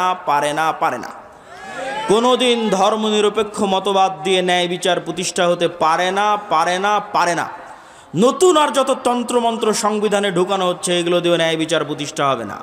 ন্যায় বিচার একমাত্র শতভাগ প্রতিষ্ঠা হবে ইসলাম দিয়ে। তাহলে যতদিন গণতন্ত্র আছে ততদিন অবিচার অন্যায় থাকবে, যতদিন ধর্মনিরপেক্ষ মতবাদ আছে ততদিন অন্যায় অবিচার থাকবে, আর যতদিন অন্যায় অবিচার থাকবে ততদিন এরকম 5ই আগস্ট বারবার আসবে। 15 বছর পর আসবে, 20 বছর পর আসবে, 30 বছর পর আসবে। ওই 30 বছর পর যখন আসবে তখন যেন আপনার জন্য সুযোগ থাকে। এই জন্য এখন থেকে দীর্ঘমেয়াদী পরিকল্পনা করতে হবে। এই দীর্ঘমেয়াদী পরিকল্পনাই হবে মুসলিম উম্মার নাজাতের মাধ্যম, বাংলাদেশের মুসলমানদের নাজাতের মাধ্যম। আল্লাহ সুবহানাহু ওয়া তাআলা কবুল করুক, আল্লাহুম্মা আমিন। 2 মিনিট থেকে 5 মিনিটের মধ্যে জরুরি কয়েকটি কথা বলে বক্তব্যের শেষের দিকে চলে যাব। মাসিক আল ইতিসামের নিয়মিত লেখালেখি আমি করি, আপনাদের শ্রদ্ধেয় উস্তাদজি করে। মাসিক আল ইতিসামের ফতোয়া দেশ বিদেশের বড় বড় আলেমদের মাধ্যমে সম্পাদিত হয়। মাসিক আল ইতিসামের সম্পাদকীয় আমি নিজে লিখি। এই মাসের সম্পাদকীয় আছে সিরিয়ার উপরে, দামেস্ক বিজয়ের উপরে। মাসিক আল ইতিসাম পড়ার চেষ্টা করবেন। আমাদের আর যে সমস্ত বই পুস্তক আছে, ফিলিস্তিনের উপর আমার লেখা বই, মিন্নাতুল বারি আপনাদের শ্রদ্ধেয় উস্তাদজির বই, এবং আমাদের আর যত আর দাওয়া ইলাল্লাহর মক্তবের যে সিলেবাস আছে, উসমানী কায়দা আছে, আদর্শ শিক্ষা আছে, এগুলোকে গুরুত্ব দেওয়ার চেষ্টা করবেন। আগামী 13 ও 14 ফেব্রুয়ারিতে আল্লামা ইহসান ইলাহি জহির, যিনি পাকিস্তানের আহলে হাদিসদের সিংহ পুরুষ, সে আল্লামা ইহসান ইলাহি জহিরের সন্তান আল্লামা ইবতেসাম ইলাহি জহির আগামী 13-14 ফেব্রুয়ারি আপনাদের আল জামিয়া সালাফিয়াতে আসতেছে। আহলে হাদিসদের গর্ব, আহলে হাদিসদের অহংকার, এই সিংহ পুরুষকে জামিয়া সালাফিয়ার সালাফি কনফারেন্সে আপনাদের ব্যাপক উপস্থিতির মাধ্যমে বরণ করতে হবে। আমি আশা করব নরসিংদী নারায়ণগঞ্জের মানুষ সেই ব্যাপক উপস্থিতির মাধ্যমে তাকে সসম্মানে বরণ করে নেবে। আল্লাহ সুবহানাহু ওয়া তাআলা কবুল করুক, আল্লাহুম্মা আমিন। ওয়া আখিরু দাওয়ানা আনিল হামদুলিল্লাহি রাব্বিল আলামিন। আসসালামু আলাইকুম ওয়া রাহমাতুল্লাহি ওয়া বারাকাতুহু।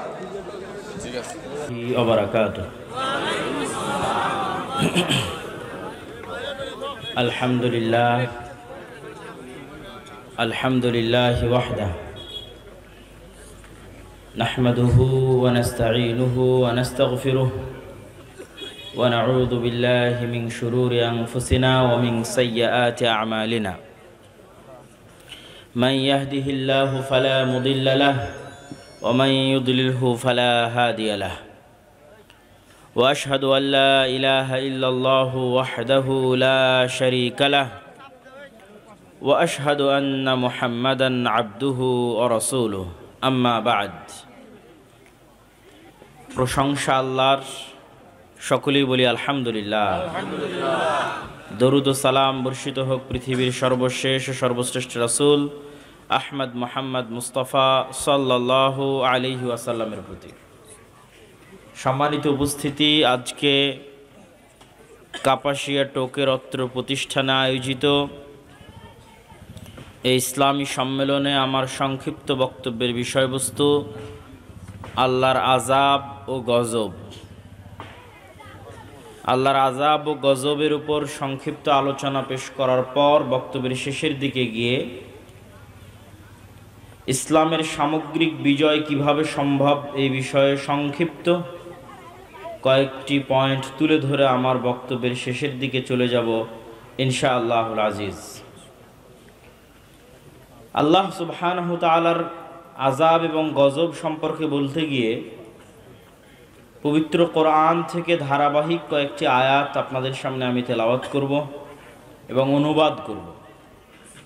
আল্লাহ সুবহানাহু ওয়া তাআলা পবিত্র কোরআন মাজিদে বলেন, ওয়া কাআইয়্যিম মিন ক্বরিয়াতিন আতাত আন আমরি রাব্বিহা, এরকম কত শহরবাসী কত গ্রামবাসী আল্লাহর আনুগত্য করতে অস্বীকার করেছে, ওয়া রুসুলিহি, এবং তার রাসূলের আনুগত্য করতে অস্বীকার করেছে, ফাহাসাবনাহা হিসাবান শাদীদা, সেই গ্রাম ও শহর ও এলাকাবাসীকে আমি আল্লাহ শক্তভাবে পাকড়াও করেছি, ওয়া আযাবনাহা আযাবান নুকরা, আর ওই গ্রাম ও শহরবাসীকে আমি কঠোর ও কঠিন শাস্তি দিয়েছি, ফাযাকাত ওয়াবালা আমরিহা, তারা তাদের কর্মফল দুনিয়াতেই ভোগ করেছে, ওয়া কানা আকিবাতু আমরিহা খুসরা, আর তাদের কর্মফল ক্ষতি ও লোকসান ছাড়া কিছুই নাই, লাভজনক কিছুই নাই।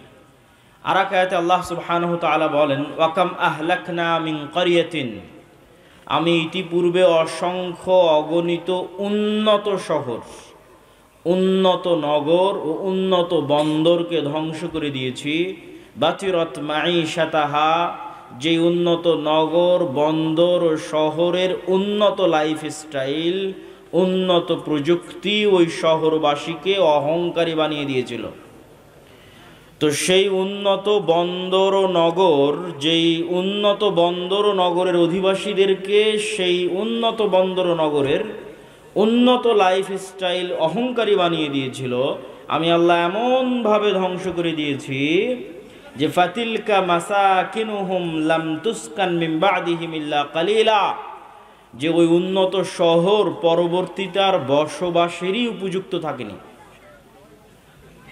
আজকের পৃথিবীতে যদি আমরা উদাহরণ হিসেবে নিই, দুবাইকে উদাহরণ হিসেবে নিতে পারি, ঢাকার গুলশান, ধানমন্ডি, বনানীকে উদাহরণ হিসেবে নিতে পারি, সিঙ্গাপুরকে উদাহরণ হিসেবে নিতে পারি, নিউ ইয়র্ক, ওয়াশিংটন, লস অ্যাঞ্জেলসকে উদাহরণ হিসেবে নিতে পারি, যে আল্লাহ বলছেন আমি এরকম বহু উন্নত নগর ও বন্দর ধ্বংস করে দিয়েছি, যে উন্নত নগর ও বন্দরের উন্নত লাইফস্টাইল তাদেরকে অহংকারী করে তুলেছিল।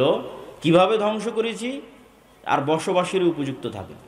আজকের দুবাইয়ে যেখানে মানুষ একটা ফ্ল্যাট ক্রয়ের জন্য কোটি কোটি টাকা ব্যয় করে দিচ্ছে, তো এরকম পৃথিবীতে দুবাইয়ের চেয়ে উন্নত নগরী ছিল। কিভাবে আল্লাহ ধ্বংস করেছে? যে পরের দিন আর বসবাসের উপযুক্ত থাকে না। এভাবে আল্লাহ সুবহানাহু ওয়া তাআলা অহংকারকে মাটিতে মিশিয়ে দিয়েছেন। ওয়া কাম মিন ক্বরিয়াতিন আহলাকনাহা ফাজাআ বা'সুনা বায়াতান ওয়া হুম নাইমুন, এরকম কত শহর, বন্দর, নগর, গ্রাম, এলাকা আমি আল্লাহ ধ্বংস করে দিয়েছি, তাদের উপর আমার আযাব পৌঁছেছে এমতো অবস্থায় যে তারা ঘুমন্ত, এমতো অবস্থায় যে তারা দুপুরের বিশ্রাম গ্রহণ করছে। আর এক আয়াতে আল্লাহ সুবহানাহু ওয়া তাআলা বলেন, ফাকুল্লান আখাযনা বিযামবিহি, আমি অতীতে যত নগর, বন্দর, শহর ধ্বংস করে দিয়েছি তার প্রত্যেকটা পাপের কারণে ধ্বংস করেছি। ফাকুল্লান আখাযনা বিযামবিহি, প্রত্যেকটা ধ্বংস করেছি পাপের কারণে।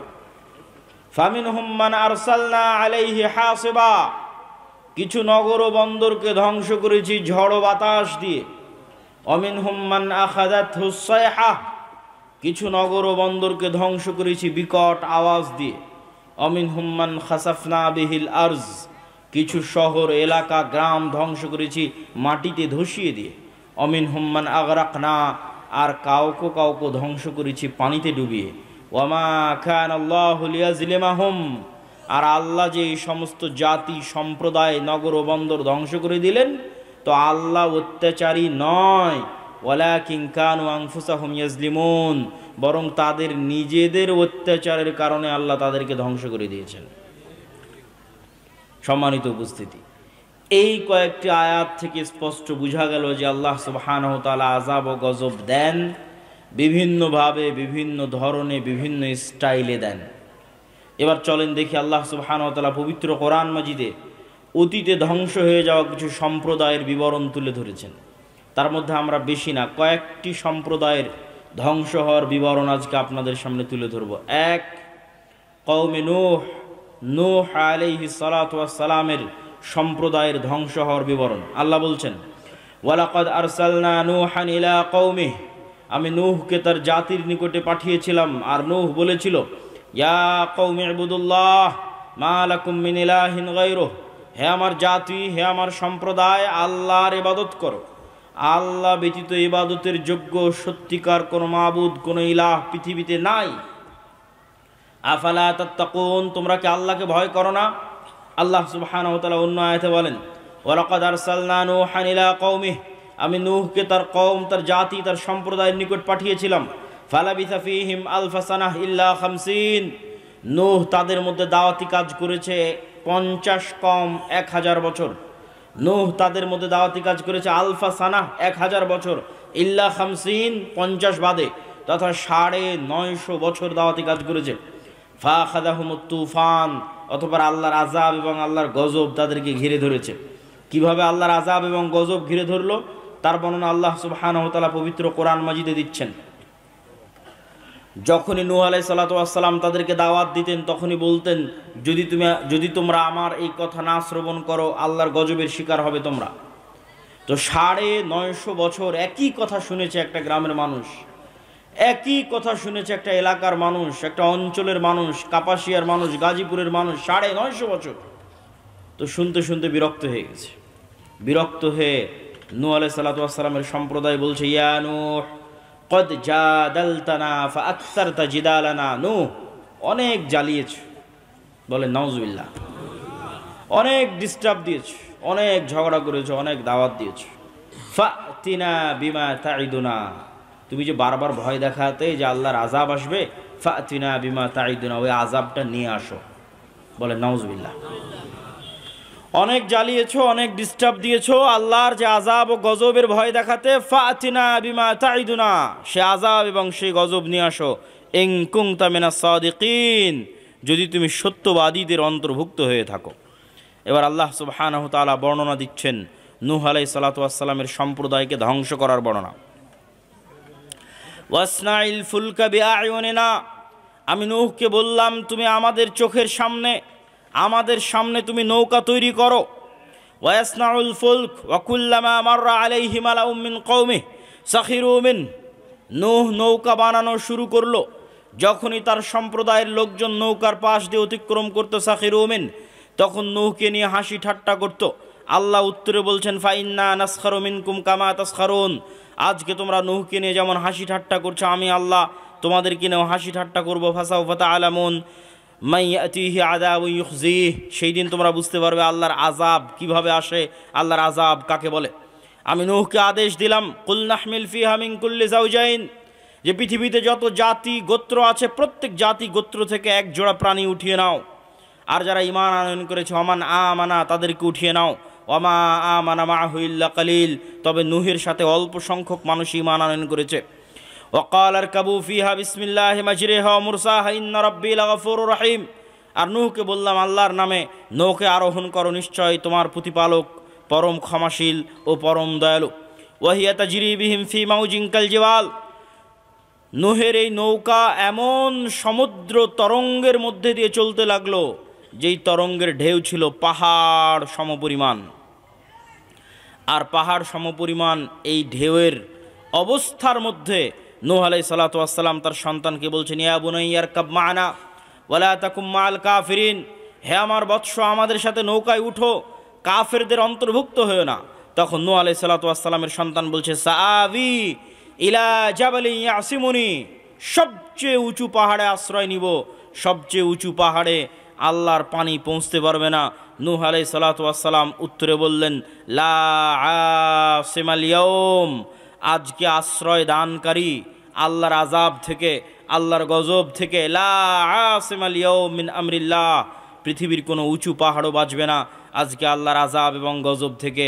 তাই হলো যদি হিমালয় পাহাড়ের চূড়ায় গিয়ে আশ্রয় নিয়ে থাকে তো আল্লাহ পানি বাড়াতে বাড়াতে বাড়াতে বাড়াতে হিমালয় পাহাড়কে ডুবিয়ে দিয়েছিলেন, তথা সারা পৃথিবীতে শুধু নিচে ছিল পানি, উপরে ছিল আসমান। এরপরে আল্লাহ বললেন, ইয়া আরদু বলঈ মাআক, হে জমিন তোমার পানি শুষে নাও, ওয়া সামা আকলাই, হে আসমান থেমে যাও, ক্ষান্ত হও, বৃষ্টি বর্ষণ বন্ধ করো। সম্মানিত উপস্থিতি, আরও বিস্তর বর্ণনা আল্লাহ সুবহানাহু ওয়া তাআলা নূহ আলাইহিস সালাতু ওয়াস সালামের কওমকে ধ্বংস করার বর্ণনা দিয়েছে। এই যে নূহ আলাইহিস সালাতু ওয়াস সালামের কওমকে আল্লাহ ধ্বংস করে দিলেন, এই বর্ণনা তাওরাতে আছে, এই বর্ণনা ইনজিলে আছে। আজকের তাওরা, আজকের ইহুদিরা যে তৌরাহ পড়ে, সেই তৌরাতে নূহ আলাইহিস সালাতু ওয়াস সালামের এই মহাপ্লাবনের বর্ণনা আছে। এত বিকৃতির পর, এত পরিবর্ধনের পর আজকের যে বাইবেল খ্রিস্টানেরা পড়ে, সেই বাইবেলে নূহ আলাইহিস সালাতু ওয়াস সালামের এই মহাপ্লাবনের বর্ণনা আছে। পবিত্র কোরআনে নূহ আলাইহিস সালাতু ওয়াস সালামের এই মহাপ্লাবনের বর্ণনা আছে। এই মহাপ্লাবন মহাসত্য। তবে হ্যাঁ, আজকে লস অ্যাঞ্জেলসে যে আগুন জ্বলতেছে তা আল্লাহর এই মহাপ্লাবনের সামনে কিছুই নয়। আল্লাহ সুবহানাহু ওয়া তাআলার এই মহা গজবের সামনে কিছুই নয়। অথচ সামান্য ন্যূনতম সে আগুন কন্ট্রোল করার সক্ষমতা আজকের পৃথিবীর সবচেয়ে শক্তিশালী রাষ্ট্র বলে দাবি করে যে আমেরিকা, তাদের পক্ষে সম্ভব হচ্ছে না। তাদের দুর্বলতা এবং তাদের অক্ষমতা সারা পৃথিবীর মানুষের সামনে ফুটে উঠছে ন্যূনতম সামান্য এক আগুনে, যা নূহ আলাইহিস সালামের এই ভয়াবহ বন্যার কাছে কিছুই নয়। এবার আসেন লূত আলাইহিস সালাতু ওয়াস সালামের কওমকে আল্লাহ কিভাবে ধ্বংস করেছেন। ওয়ালুতান ইয ক্বালা লিকাওমিহি আতাতুনাল ফাহিশাতা মা সাবাকাকুম বিহা মিন আহাদিন মিনাল আলামিন, হে লূত, তুমি তোমার কওমের নিকটে যাও এবং তোমার কওমকে বলো। আর লূত তার কওমের নিকটে গেল এবং বলল, আতাতুনাল ফাহিশাতা, তোমরা কি ওই অশ্লীলতায় লিপ্ত হচ্ছ যেই অশ্লীলতা পৃথিবীতে কোনো জাতি ইতিপূর্বে করেনি, সেই অশ্লীলতায় তোমরা লিপ্ত হয়েছ। এই অশ্লীলতা থেকে বের হয়ে আসো, এই অশ্লীলতা পরিত্যাগ করো। সে অশ্লীলতা ছিল সমকামিতার অশ্লীলতা। সম্মানিত উপস্থিতি, লূত আলাইহিস সালাতু ওয়াস সালাম যখন এই দাওয়াত তাদেরকে প্রদান করলো, তখন তারা লূত আলাইহিস সালাতু ওয়াস সালামকে কি উত্তর দিয়েছিল জানেন? ফামা কানা জওয়াব কওমি ইল্লা আন ক্বালু আখরিজু আলা লূত মিন ক্বরিয়াতিকুম ইন্নাহুম উনাসুন ইয়াতাতাহহারুন। লূত তুমি যখন এতই পবিত্র, লূত তুমি যখন এতই পবিত্র আর আমরা যখন এতই অপবিত্র, আমাদের সাথে তোমার থাকার দরকার নাই। তুমি আমাদের এলাকা, আমাদের গ্রাম ছেড়ে বেরিয়ে পড়ো, আমাদের গ্রাম থেকে বেরিয়ে যাও। যদি তুমি তোমার দাওয়াতি কাজ বন্ধ না করো, আমরা তোমাকে আমাদের গ্রাম, আমাদের এলাকা ছাড়তে বাধ্য করব। আল্লাহর আযাব এবং আল্লাহর গজব আসার সময় হয়ে গেল। আল্লাহর আযাব এবং গজব আসার যখন সময় হলো, আল্লাহ ফেরেশতা পাঠালেন। ফেরেশতা গেল মেহমান হিসেবে ইব্রাহিম আলাইহিস সালাতু ওয়াস সালামের নিকটে। ধারাবাহিক আল্লাহ সুবহানাহু ওয়া তাআলা এই ঘটনা পবিত্র কোরআনে বর্ণনা করেছেন। ফেরেশতা যখন ইব্রাহিম আলাইহিস সালাতু ওয়াস সালামের নিকটে গেল, তখন ইব্রাহিম আলাইহিস সালাতু ওয়াস সালাম ভয় পেয়ে গেলেন। ফেরেশতারা বলছে, ভয়ের কোনো কারণ নাই। ইন্না নুবাশশিরুকা বিগুলামিন, আমরা আপনাকে এক সৎ সুসন্তানের সুসংবাদ দিতে এসেছি আর ধ্বংসের বার্তা নিয়ে এসেছি কওমে লূতের জন্য। ইব্রাহিম আলাইহিস সালাতু ওয়াস সালাম আশ্চর্য হয়ে বললেন, সেখানে যে লূত আছে, তোমরা ধ্বংসের বার্তা নিয়ে এসেছো কওমে লূতের জন্য, কিন্তু সেখানে যে লূত আছে আলাইহিস সালাতু ওয়াস সালাম, তখন ফেরেশতারা বললেন তাকে উদ্ধার করে নেওয়া হবে, তাকে বাঁচিয়ে নেওয়া হবে। এই ফেরেশতা দলই মেহমান হিসেবে লূত আলাইহিস সালাতু ওয়াস সালামের নিকটে গিয়ে উপস্থিত হলো। লূত আলাইহিস সালাতু ওয়াস সালাম প্রথমে বুঝতে পারেননি যে তারা আল্লাহ সুবহানাহু ওয়া তাআলার মেহমান, তারা আল্লাহ সুবহানাহু ওয়া তাআলার ফেরেশতা, এটা তিনি বুঝতে পারেননি। তো ফেরেশতাগণ যখন লূত আলাইহিস সালাতু ওয়াস সালামের দরবারে গেছে, তখন সুন্দর, সুদর্শন, কিশোর, যুবক বয়সের, পূর্ব মুহূর্তের বয়সের আকৃতি ধারণ করে গেছে। তৎকালীন বিশ্বের, তৎকালীন সেই জাতির জঘন্য লোলুপ দৃষ্টি তখন এই ফেরেশতাদের উপর পড়ে এবং তারা লূত আলাইহিস সালাতু ওয়াস সালামের নিকটে চায় যে তুমি তাদেরকে আমাদের হাতে উঠিয়ে দাও। তখন লূত আলাইহিস সালাতু ওয়াস সালাম বলেন, আলাইসা মিনকুম রাজুলুর রশীদ, তোমাদের মধ্যে কি একজনও পবিত্র মানুষ নাই? হায় আফসোস, তোমাদের মধ্যে একজনও কি পবিত্র মানুষ নাই? আমি ইলা রুকনিন শাদীদ, আমি মহাশক্তিশালী আল্লাহর আশ্রয় প্রার্থনা করছি। তোমাদের সামনে, তোমাদের মাধ্যমে আজ আমার মেহমানেরা অপমানিত হবে। এই অপমান হওয়া থেকে আমি আল্লাহর দরবারে আশ্রয় প্রার্থনা করছি। যখন লূত আলাইহিস সালাতু ওয়াস সালামকে এরকম চিন্তিত দেখলেন ফেরেশতারা, তখন ফেরেশতারা বললেন, ইয়া লূত ইন্না রাসূলু রাব্বিক, আরে আমরা তো আপনার প্রতিপালকের পক্ষ থেকে পাঠানো ফেরেশতা। লাই ইয়াসিলু ইলাইক, এরা আপনার এবং আমাদের কোনো ক্ষতি করতে পারবে না। ফাআসরি বিআহলিক বিকিতইম মিনাল লাইল, রাত শেষ হওয়ার পূর্বেই আপনার পরিবার নিয়ে মুমিনদের নিয়ে এই এলাকা ত্যাগ করেন। ফাআসরি বিআহলিক বিকিতইম মিনাল লাইল, রাত শেষ হওয়ার পূর্বে এই এলাকা ত্যাগ করেন। ওয়ালা ইয়ালতাফিত মিনকুম আহাদ, আপনাদের মধ্যে কেউ যেন পিছন ফিরে না তাকায়। ইল্লা ইমরাতাক, তবে আপনার স্ত্রীকে সাথে নিয়ে যেতে পারবেন না। মুসিবুহা মা আসাবাহুম, আল্লাহর গজবের শিকার সেও হবে। ইন্নামা উইদাহুমুস সুবহ, আপনার এই জাতির ধ্বংস হওয়ার সময় সকাল। আলাইসাস সুবহু বিকরিব, সকাল কি অতি নিকটে নয়? অতএব সকাল হওয়ার পূর্বে এই এলাকা ত্যাগ করেন। লূত আলাইহিস সালাতু ওয়াস সালাম সকাল হওয়ার পূর্বেই তড়িঘড়ি করে এলাকা ত্যাগ করলেন, তার স্ত্রী থেকে গেল। আল্লাহ সুবহানাহু ওয়া তাআলা কোরআন মাজিদে বর্ণনা করছেন, ফালাম্মা জা আমরুনা জাআলনা আলিয়াহা সাফিলাহা, যখন লূত ওই শহর ও এলাকা ত্যাগ করলো, তখন আমি আল্লাহ ওই শহরের উপর সাইড করে দিলাম নিচে, আর নিচের সাইড করে দিলাম উপরে। জাআলনা আলিয়াহা সাফিলাহা, পুরো শহরকে উল্টিয়ে দিলাম। ওয়ামতারনা আলাইহা হিজারাতাম মিন সিজ্জিল মামদুদ, আর আসমান থেকে বর্ষণ করতে লাগলাম আগুনের পাথর। পুরো শহরকে উল্টিয়ে দিলাম আর আসমান থেকে বর্ষণ করতে লাগলাম অগ্নি পাথর বৃষ্টি। আল্লাহর আযাব, এই গজবের সামনে আজকের লস অ্যাঞ্জেলসে যা হচ্ছে কিছুই নয়। আল্লাহ সুবহানাহু ওয়া তাআলা লূত আলাইহিস সালাতু ওয়াস সালামের কওমকে যে ভয়ঙ্কর আযাব ও গজব দিয়ে ধ্বংস করে দিয়েছেন, সেই ভয়ঙ্কর আযাব ও গজবের সামনে আল্লাহর সেই শক্তিশালী মহান আল্লাহ সুবহানাহু ওয়া তাআলার সেই ভয়ঙ্কর আযাব ও গজবের সামনে আজকের আমেরিকার লস অ্যাঞ্জেলসে যা চলতেছে তা ন্যূনতম, তা অতি সামান্য, তা অতি নগণ্য। চলেন আল্লাহ সুবহানাহু ওয়া তাআলা তারপরের জাতির ধ্বংসের বর্ণনা দিচ্ছেন, তা হচ্ছে আদ জাতি। এগুলো প্রত্যেকটা আল্লাহ কোরআনে বর্ণনা দিয়েছে, আর আমি শুধু কোরআনের আয়াত করছি আর অনুবাদ করছি। ওয়া ইলা আদিন আখাহুম হুদ, আদ জাতির নিকটে নবী করে পাঠিয়েছে হুদ আলাইহিস সালাতু ওয়াস সালামকে। ক্বালা ইয়া কওমি ইবুদুল্লাহ মা লাকুম মিন ইলাহিন গায়রুহু, হুদ তার জাতিকে লক্ষ্য উদ্দেশ্য করে বলল, হে আমার কওম, আল্লাহর ইবাদত করো। মা লাকুম মিন ইলাহিন গায়রুহু, আল্লাহ ব্যতীত পৃথিবীতে ইবাদতের যোগ্য কেউ নাই। আফালা তাত্তাকুন, তোমরা কি আল্লাহকে ভয় করো না? যদি তোমরা আল্লাহ ব্যতীত অন্য কারো ইবাদত করো অথবা আল্লাহর ইবাদতকে মেনে না নেও, তাহলে আল্লাহর গজবের তোমরা শিকার হবে। ইন্নী আখাফু আলাইকুম আযাব ইয়াউমিন আযীম, আমি ভয় পাচ্ছি যে আল্লাহর আযাব এবং আল্লাহর গজব তোমাদেরকে ঘিরে ধরবে। তো নূহ আলাইহিস সালাতু ওয়াস সালামের কওম আর লূত আলাইহিস সালাতু ওয়াস সালামের কওমের চেয়ে আদ জাতি ছিল বিপরীত, ব্যতিক্রম। কি বিপরীত, কি ব্যতিক্রম? আদ জাতির উত্তর দেখেন, আদ জাতির উত্তর আল্লাহ কোরআনে বর্ণনা করছে। অকালু মান আশাদ্দু মিন্না কুওয়াহ, যখন হুদ আলাইহিস সালাতু ওয়াস সালাম আদ জাতিকে বললেন আল্লাহর গজব আসতে পারে, আদ জাতি উত্তরে বলল, মান আশাদ্দু মিন্না কুওয়াহ, আজকের পৃথিবীতে আমাদের চেয়ে শক্তিশালী এমন আছে কে যার ভয় তুমি আমাদেরকে দেখাও? মান আশাদ্দু মিন্না কুওয়া, আজকের পৃথিবীতে আমাদের চেয়ে শক্তিশালী কেউ নাই। কিসের গজবের ভয় দেখাও, কিসের আযাবের ভয় দেখাও? তৎকালীন বিশ্বের সবচেয়ে শক্তিশালী জাতীয় রাষ্ট্র তৈরি করেছিল আদ সম্প্রদায়, সবচেয়ে উন্নত সভ্যতা তৈরি করেছিল আদ সম্প্রদায়, সবচেয়ে উন্নত প্রযুক্তি তৈরি করেছিল আদ সম্প্রদায়। সে উন্নত প্রযুক্তি, উন্নত সভ্যতা, জ্ঞান বিজ্ঞানের সর্বোচ্চ শিখরে পৌঁছে গিয়ে আদ জাতি অহংকার বশত দাবি করেছিল, মান আশাদ্দু মিন্না কুওয়া, আজকের পৃথিবীতে আমাদের চেয়ে এমন শক্তিশালী কে আছে যার আযাব এবং যার গজবের ভয় তোমরা দেখাও। আল্লাহ উত্তরে বলছেন, আওয়ালাম ইয়ারাউ আন্নাল্লাহাল্লাযী খালাকাহুম হুয়া আশাদ্দু মিনহুম কুওয়া, তারা কি জানে না যে তারা জ্ঞানে বিজ্ঞানে প্রযুক্তিতে শক্তিতে সভ্যতায় সক্ষমতায় উন্নতির সর্বোচ্চ শিখরে যদি পৌঁছে যায়, মানব জাতি যত শক্তিশালী হওয়া সম্ভব, যত উন্নত প্রযুক্তির হওয়া সম্ভব, তার সর্বোচ্চ লেভেলে যদি পৌঁছে যায়, তবুও তারা আল্লাহর সৃষ্টি জীব আর আল্লাহ তাদের সৃষ্টিকর্তা। আল্লাহ বলছেন, আদ জাতিকে লক্ষ্য করে আল্লাহ বলছেন, তারা যত শক্তিশালী হোক এই লেভেল তো ভাঙতে পারবে না যে সে সৃষ্টি জীব আর আমি আল্লাহ তার সৃষ্টিকর্তা। এইটা কি ভাঙতে পারে?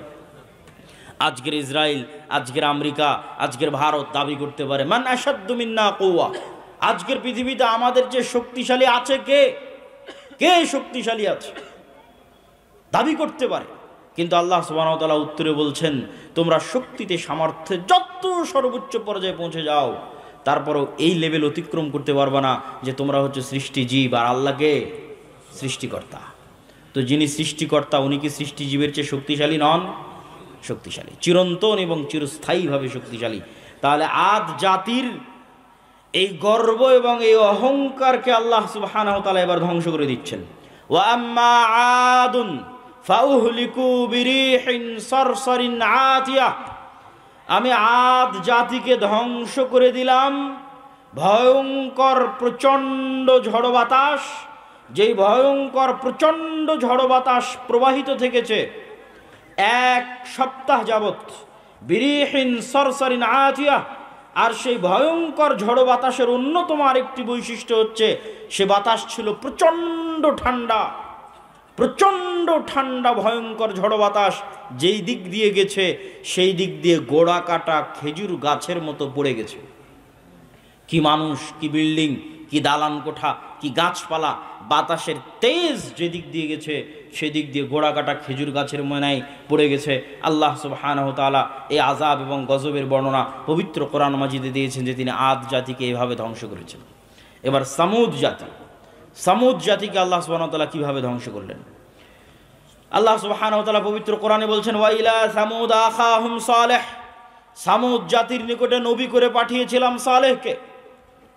আদ জাতির নিকটে নবী করে পাঠানো হয়েছে হুদকে। কওমে নূহের নিকটে নবী করে পাঠানো হয়েছে নূহকে। কওমে লূতের নিকটে নবী করে পাঠানো হয়েছে লূতকে। আর সামুদ জাতির নিকটে নবী করে পাঠিয়েছি সালেহকে।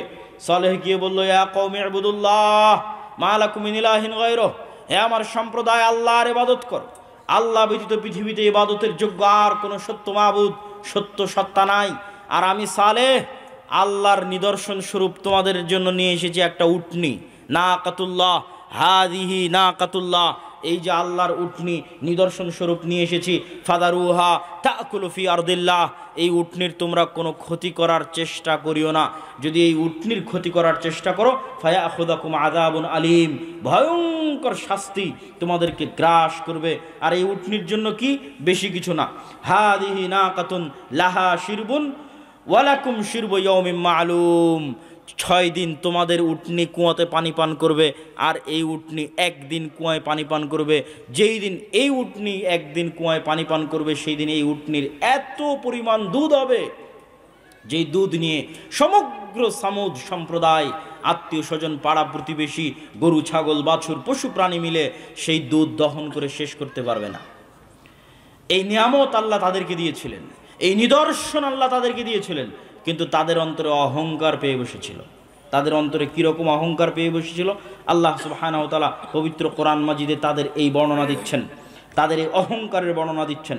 ফাআকারুন নাকাহ ওয়া আতাউ আন আমরি রাব্বিহিম, তারা আল্লাহর এই নিদর্শনকে উপেক্ষা করতো, উটনির পা কেটে নিল।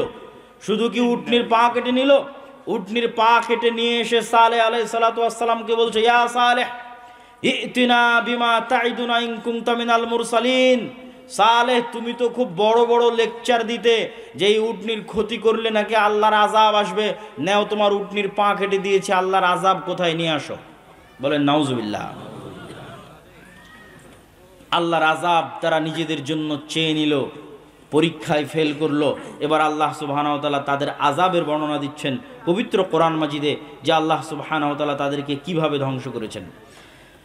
আল্লাহ সুবহানাহু ওয়া তাআলা তাদেরকে ধ্বংসের বর্ণনা দিতে গিয়ে বলেন, ফাআখাযাতহুমুর রাজফা ফাআসবাহু ফি দারিহিম জাসিমিন, আমি সামুদ সম্প্রদায়কে ধ্বংস করেছি বিকট আওয়াজ দিয়ে। কি ভয়ঙ্কর বিকট আওয়াজ! এমন ভয়ঙ্কর বিকট আওয়াজ যে ফাআখাযাতহুমুর রাজফা, এমন ভয়ঙ্কর বিকট আওয়াজ যে ফাআসবাহু ফি দারিহিম জাসিমিন, যে যে অবস্থায় ছিল ওই অবস্থায় থেকে গেছে কিন্তু মারা গেছে। যে অবস্থায় ছিল, কেউ হয়তো 1 কাপ চা মুখে নিয়ে চায়ের পেয়ালা কাছে ধরেছিল, এই সময় ভয়ঙ্কর বিকট আওয়াজ চলে এসেছে, চায়ের পেয়ালা ওভাবে ধরেই থেকে গেছে, পৃথিবী থেকে বিদায় নিয়ে চলে গেছে ভয়ঙ্কর বিকট আওয়াজে। কেউ হয়তো দৌড়াচ্ছিল, দৌড়ানো অবস্থায় থেকে গেছে, কেউ বসা ছিল, বসা অবস্থায় থেকে গেছে। যে যে অবস্থায় ছিল, লা তাতাহাররাকুল আজসাদ, পুরো একটা জাতি একদিনে, এক সেকেন্ডে, এক বিকট আওয়াজে স্থির অবস্থায় পৃথিবী থেকে ধ্বংস হয়ে গেছে। আল্লাহ বর্ণনা দিচ্ছেন পবিত্র কোরআন মাজিদে এই সামুদ জাতির ধ্বংসের বর্ণনা, আদ জাতির ধ্বংসের বর্ণনার সাথে আজকের আমেরিকার লস অ্যাঞ্জেলসে যা চলতেছে কিছুই না, ন্যূনতম, অতি নগণ্য।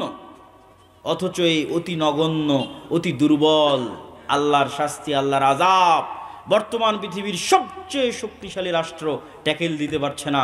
যদি নূহ আলাইহিস সালাতু ওয়াস সালামের মতো আযাব আসে, যদি কওমে লূতের মতো আযাব আসে, যদি আদ জাতির মতো আযাব আসে, যদি সামুদ জাতির মতো আযাব আসে, তাহলে আল্লাহ সুবহানাহু ওয়া তাআলার আযাব এবং এই শাস্তি থেকে বাঁচতে পারবে এরকম কোনো শহর, বন্দর, নগর পৃথিবীতে নাই। এবং এটার চ্যালেঞ্জ আল্লাহ পবিত্র কোরআন মাজিদে দিয়েছেন। আল্লাহ বলছেন, আফা আমিনা আহলুল কুরা আইয়াতিয়াহুম বাসুনা বায়াতাম ওয়া হুম নাইমুন। শহর ও গ্রামবাসী, বন্দরবাসী কি নিজেকে নিরাপদ মনে করে নিয়েছে যে আর আল্লাহর আযাব আসবে না? এখন অত্যাধুনিক প্রযুক্তি, তাই বৃষ্টি কখন হবে জানা যায়, ঝড় কখন হবে জানা যায়, ভূমিকম্প কখন হবে জানা যায়। সকল আশ্রয় কেন্দ্র আছে, পুনর্বাসন কেন্দ্র আছে, ফায়ার সার্ভিস আছে। এরকম উন্নত প্রযুক্তির যুগে, কম্পিউটার, মোবাইল, বিজ্ঞান, ক্যামেরার যুগে, ওয়েবসাইট, গুগল, সব কিছুর যুগে, চ্যাট জিপিটির যুগে মানুষকে মনে করে নিয়েছে যে আল্লাহর আযাব আর আসবে না। আফা আমিনা আহলুল কুরা ইয়াতিয়াহুম বাসুনা বায়াতাম ওয়া হুম নাইমুন। শহর, বন্দর, নগরবাসী, পৃথিবীর উন্নত থেকে উন্নত শহরবাসী, New York, Washington, London, Dubai, Singapore, ঢাকার মানুষ কি মনে করে নিয়েছে আল্লাহর আযাব আসবে না? এমতো অবস্থায় যে তারা ঘুমন্ত, এমতো অবস্থায় যে তারা দুপুরের পর বিশ্রাম নিচ্ছে, এমতো অবস্থায় যে তারা খেল তামাশায় মত্ত, এমতো অবস্থায় তাদের কাছে আল্লাহর আযাব আসবে না, এই নিশ্চিত, এই গ্যারেন্টি, এই নিশ্চয়তা তাদেরকে কে দিল?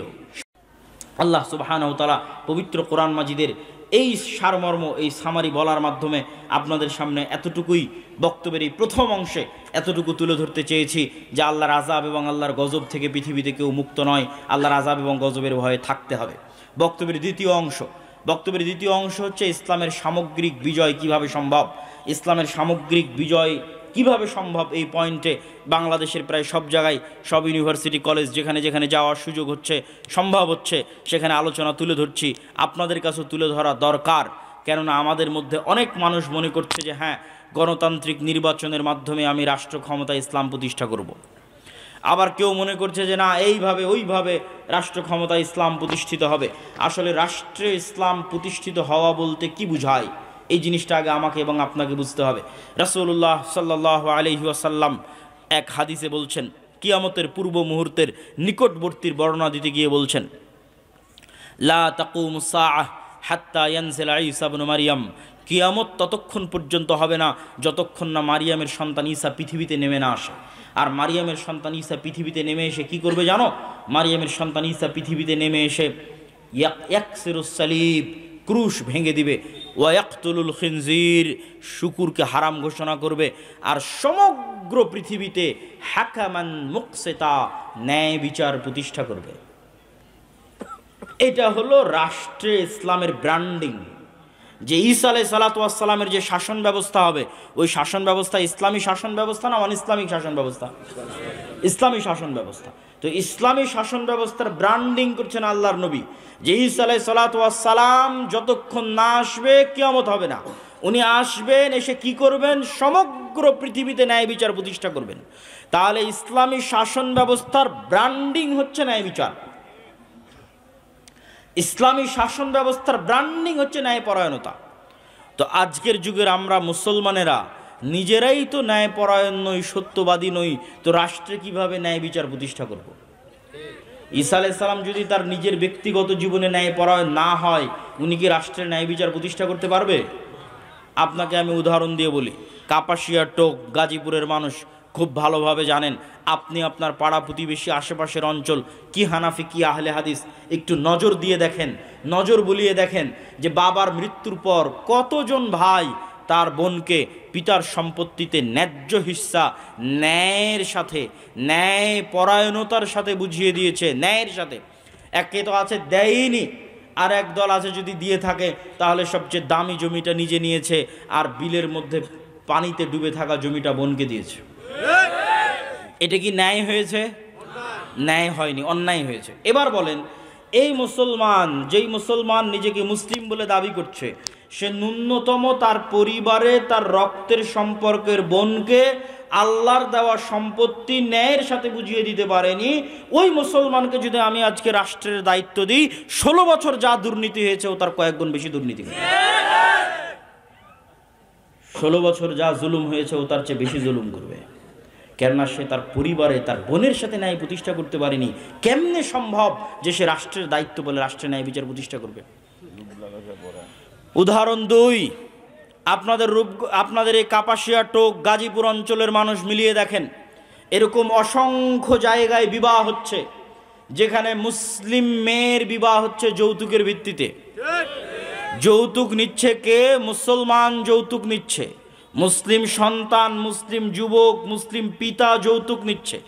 বিবাহে উপস্থিত আছে হাজি, নামাজি, আলেম, আলহাজ, ওমরাকারী, দানবীর, কাজী, এমন কে নাই যে বিবাহে উপস্থিত নাই? সবাই মুসলমান, সবাই আল্লাহওয়ালা, সবার দাড়ি টুপি আছে। সবার চোখের সামনে একটা মেয়ের সাথে এবং একটা মেয়ের পরিবারের সাথে অন্যায় হচ্ছে। কি হচ্ছে? কথা বলেন না কেন? কি হচ্ছে? অন্যায় হচ্ছে। আপনি নিশ্চিত থাকেন, এই যে যুবক তার স্ত্রীর কাছে যৌতুক নিয়েছে, এই যে ছেলের পরিবার যে ওই মেয়ের পরিবারের থেকে যৌতুক নিয়েছে, আর ওই বিবাহে যত মুসলমান উপস্থিত হয়েছে, এদেরকে আজ এখন যদি রাষ্ট্রের দায়িত্ব দেওয়া হয়, তো গত 16 বছর যা দুর্নীতি হয়েছে আর একদিনে তার চেয়ে বেশি দুর্নীতি করবে। তাহলে কিভাবে আপনি বলবেন যে ইসলাম রাষ্ট্র ক্ষমতায় প্রতিষ্ঠিত হবে? এই সমস্ত মুসলমানদের দিয়ে, যারা অন্যায়কারী, মিথ্যুক, দুর্নীতিবাজ, তাদের দিয়ে ইসলাম প্রতিষ্ঠিত হবে রাষ্ট্রে? অসম্ভব, অসম্ভব। ইসলামের ব্র্যান্ডিংই হচ্ছে ন্যায় বিচার প্রতিষ্ঠা। তো ন্যায় বিচার প্রতিষ্ঠা করতে হলে আগে আপনাকে ন্যায়পরায়ণ হতে হবে। এবং ন্যায়পরায়ণ হওয়ার গুরুত্ব, তাৎপর্য কোরআন এবং হাদিসে কত বেশি! রাসূলুল্লাহ সাল্লাল্লাহু আলাইহি ওয়াসাল্লাম বলছেন, সাবআতু ইউদিল্লুহুমুল্লাহ ইয়াওমা লা দিল্লা ইল্লা দিল্লুহ। 7 শ্রেণীর মানুষকে কঠিন কিয়ামতের মাঠে বিশেষ ছায়া দেওয়া হবে। তার 1 নম্বরে কোনো নামাজি, হাজি, তাহাজ্জুদ গুজার, দানবীরকে স্থান দেওয়া হয়নি। স্থান দেওয়া হয়েছে ইমামুন আদিল, ন্যায়পরায়ণ, দায়িত্বশীলকে স্থান দেওয়া হয়েছে। ন্যায়পরায়ণতা বড় কঠিন জিনিস, বড় ভয়ঙ্কর জিনিস। রাসূলুল্লাহ সাল্লাল্লাহু আলাইহি ওয়াসাল্লাম সন্তানদের মধ্যে আদর করতেও ন্যায় প্রতিষ্ঠা করতে বলেছেন। আল্লাহ সুবহানাহু ওয়া তাআলা বিবাহ করতে গিয়ে স্ত্রীর উপর ন্যায় প্রতিষ্ঠা করতে বলেছেন। ন্যায় নিশ্চিত না করতে পারলে অতিরিক্ত বিবাহ করতে নিষেধ করেছেন। আল্লাহ সুবহানাহু ওয়া তাআলা ন্যায়ের আদেশ দিতে গিয়ে বলেন, ইন্নাল্লাহা ইয়া'মুরুকুম বিল আদল। আল্লাহ তোমাদেরকে ন্যায়ের আদেশ দিচ্ছে। আল্লাহ ন্যায়ের আদেশ দিতে গিয়ে বলেন, ওয়ালা ইয়াজরিমান্নাকুম শানআনু কওমিন আলা আল্লা তা'দিলু। দুনিয়ার মানুষ, দুনিয়ার মুসলমানেরা, মুমিনেরা জেনে রাখো, কোনো জাতি, কোনো গোত্র, কোনো সম্প্রদায়ের প্রতি তোমার অন্তরে যে রাগ, ক্ষোভ, বিদ্বেষ লুকিয়ে আছে, এটা যেন তার প্রতি ন্যায় আচরণ করতে তোমাকে বাধা না দেয়। এটাই তাকওয়া। ন্যায়পরায়ণ হওয়াই তাকওয়া। কেননা আল্লাহ নিজে ন্যায়পরায়ণ। পৃথিবীতে যত নবী রাসূল পাঠিয়েছেন সব ন্যায়পরায়ণ। আর আপনি মুসলমানদের বাড়ি, ঘর, রাষ্ট্র, পরিবার, ফ্যামিলি, ইসলামী দল, ইসলামী আন্দোলন, ইসলামী সংগঠন, মসজিদ, মাদ্রাসা, যেখানে যাবেন বাহ্যিক রিচুয়ালস আছে, বাহ্যিক আনুষ্ঠানিকতা আছে, নাই তো কি নাই? ন্যায় নাই। ইসলামী দলের আমির ওই কর্মীকেই পদ দিয়ে রেখেছে যে বেশি চামচামি করে, আর ওই কর্মীকে দল থেকে বের করে দিয়েছে যে বেশি কর্মঠ হয়ে কাজ করে। তো ওই আমির তো তার দলই ন্যায় প্রতিষ্ঠা করতে পারেন, ও রাষ্ট্রে কিসের ন্যায় প্রতিষ্ঠা করবে? মাদ্রাসার পরিচালক, মসজিদের সভাপতি, তার মসজিদের ইমাম, মুয়াজ্জিন, খাদেম, মাদ্রাসার স্টাফ, দায়িত্বশীল, তাদের প্রতি ন্যায় প্রতিষ্ঠা করতে পারেনি, তো রাষ্ট্রে কিসের ন্যায় প্রতিষ্ঠা করবে? নামাজ আছে, বাহ্যিক আনুষ্ঠানিকতা আছে, কিন্তু নেতা হওয়া যায় না এগুলো দিয়ে। নেতা হতে হলে ন্যায়পরায়ণতা লাগে, নেতা হতে হলে সত্যবাদিতা লাগে। আজকের মুসলমানদের চারিত্রিক অধপতন, মিথ্যা এবং অন্যায়ের দিক থেকে মুসলমানদের চারিত্রিক অধপতন আজ থেকে 1400 বছর পূর্বের মক্কার কাফের মুশরিক কুরাইশদের চাইতে নিম্ন অবস্থায় আছে। আমি বাড়িয়ে বলিনি, দলিল সহ বলতেছি, আজকের মুসলমানদের ব্যক্তিত্ব আবু সুফিয়ান, কাফের মুশরিক অবস্থায় আবু সুফিয়ানের যে ব্যক্তিত্ব ছিল তার চেয়ে নিকৃষ্ট অবস্থায় আছে। আজকের মুসলমানদের ব্যক্তিত্ব আল্লাহর নবীর চাচা আবু তালেবের কাফের মুশরিক অবস্থায় যে ব্যক্তিত্ব, যে শাখসিয়া, যে পার্সোনালিটি, যে ন্যায়পরায়ণতা, যে সত্যবাদিতার উপর প্রতিষ্ঠিত ছিল তার চেয়ে নিম্ন অবস্থায় আছে। আবু সুফিয়ান যখন কাফের অবস্থায়, তখন বাদশাহ হিরাক্লিয়াস আবু সুফিয়ানকে জিজ্ঞেস করছে জেরুজালেমে বসে, জেরুজালেমে আবু সুফিয়ানকে জিজ্ঞেস করা হচ্ছে, বাদশাহ হিরাক্লিয়াস জিজ্ঞেস করছে, না কোনো ফোন আছে, না কোনো ক্যামেরা আছে, না কোনো লাইভ আছে, না কোনো রেকর্ডার আছে, আর আবু সুফিয়ানকে জিজ্ঞেস করা হচ্ছে তার চিরশত্রু সম্পর্কে। অথচ আবু সুফিয়ান একটা কথা তার শত্রু মুহাম্মদ সাল্লাল্লাহু আলাইহি ওয়াসাল্লাম সম্পর্কে মিথ্যা কথা সেই দিন বাদশাহ হিরাক্লিয়াসের দরবারে দাঁড়িয়ে বলেনি। আজকে আপনি আপনার বাংলাদেশের যে কোনো রাজনৈতিক নেতাকে তার বিপরীত রাজনৈতিক দলের নেতা সম্পর্কে জিজ্ঞেস করে দেখেন, যা বলবে 16 আনাই মিথ্যা। কেননা এই গণতান্ত্রিক রাজনীতি টিকেই আছে মিথ্যার উপর। এখানে মিথ্যুক না হলে আপনি রাজনীতি করতে পারবেন না, আর মিথ্যুক কখনো নেতা হতে পারে না। নেতৃত্বের গুণ মুসলমানদের ওখানেই হারিয়ে গেছে।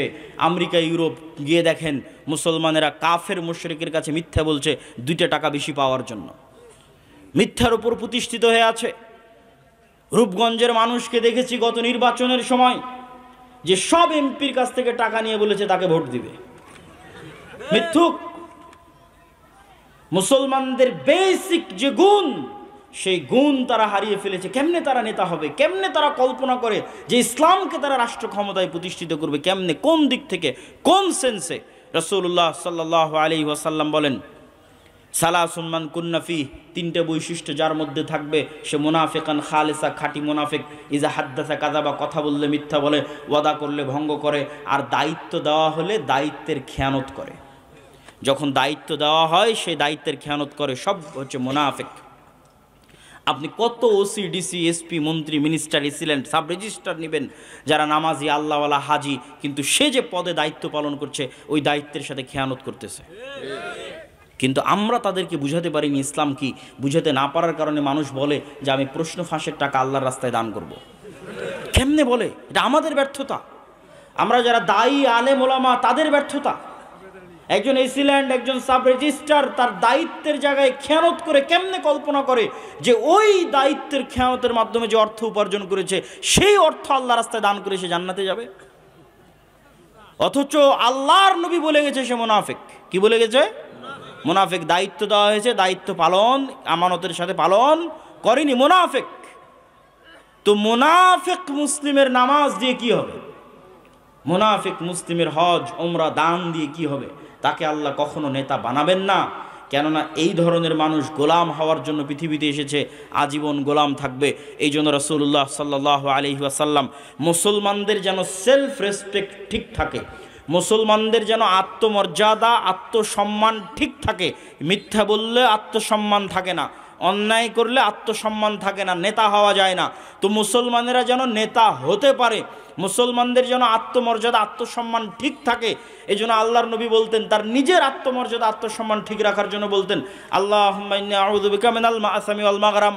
আল্লাহ, পাপ থেকে বাঁচতে চাই, কর্জ থেকে বাঁচতে চাই, ঋণ থেকে বাঁচতে চাই। আর এক দোয়ার মধ্যে আল্লাহ নবী বলছেন, আল্লাহুম্মা ইন্নী আউযু বিকা মিনাল হাম্মি ওয়াল হুজনি। বলতে বলতে বলছেন, ওয়া গালাবাতিদ দাইনি বা ওয়াজালঈদ দাইনি। হে আল্লাহ, ঋণের বোঝা থেকে পরিত্রাণ চাই, ঋণের বোঝা থেকে বাঁচতে চাই। আল্লাহর নবীকে জিজ্ঞেস করা হলো, কেন আপনি এত লোন থেকে বাঁচতে চান? আল্লাহর নবী উত্তরে বলছেন, ইজাস্তাদানা রাজুল বাদা ইউকাযযিব। মানুষ যখন লোন নেওয়া শুরু করে মিথ্যা বলা শুরু করে।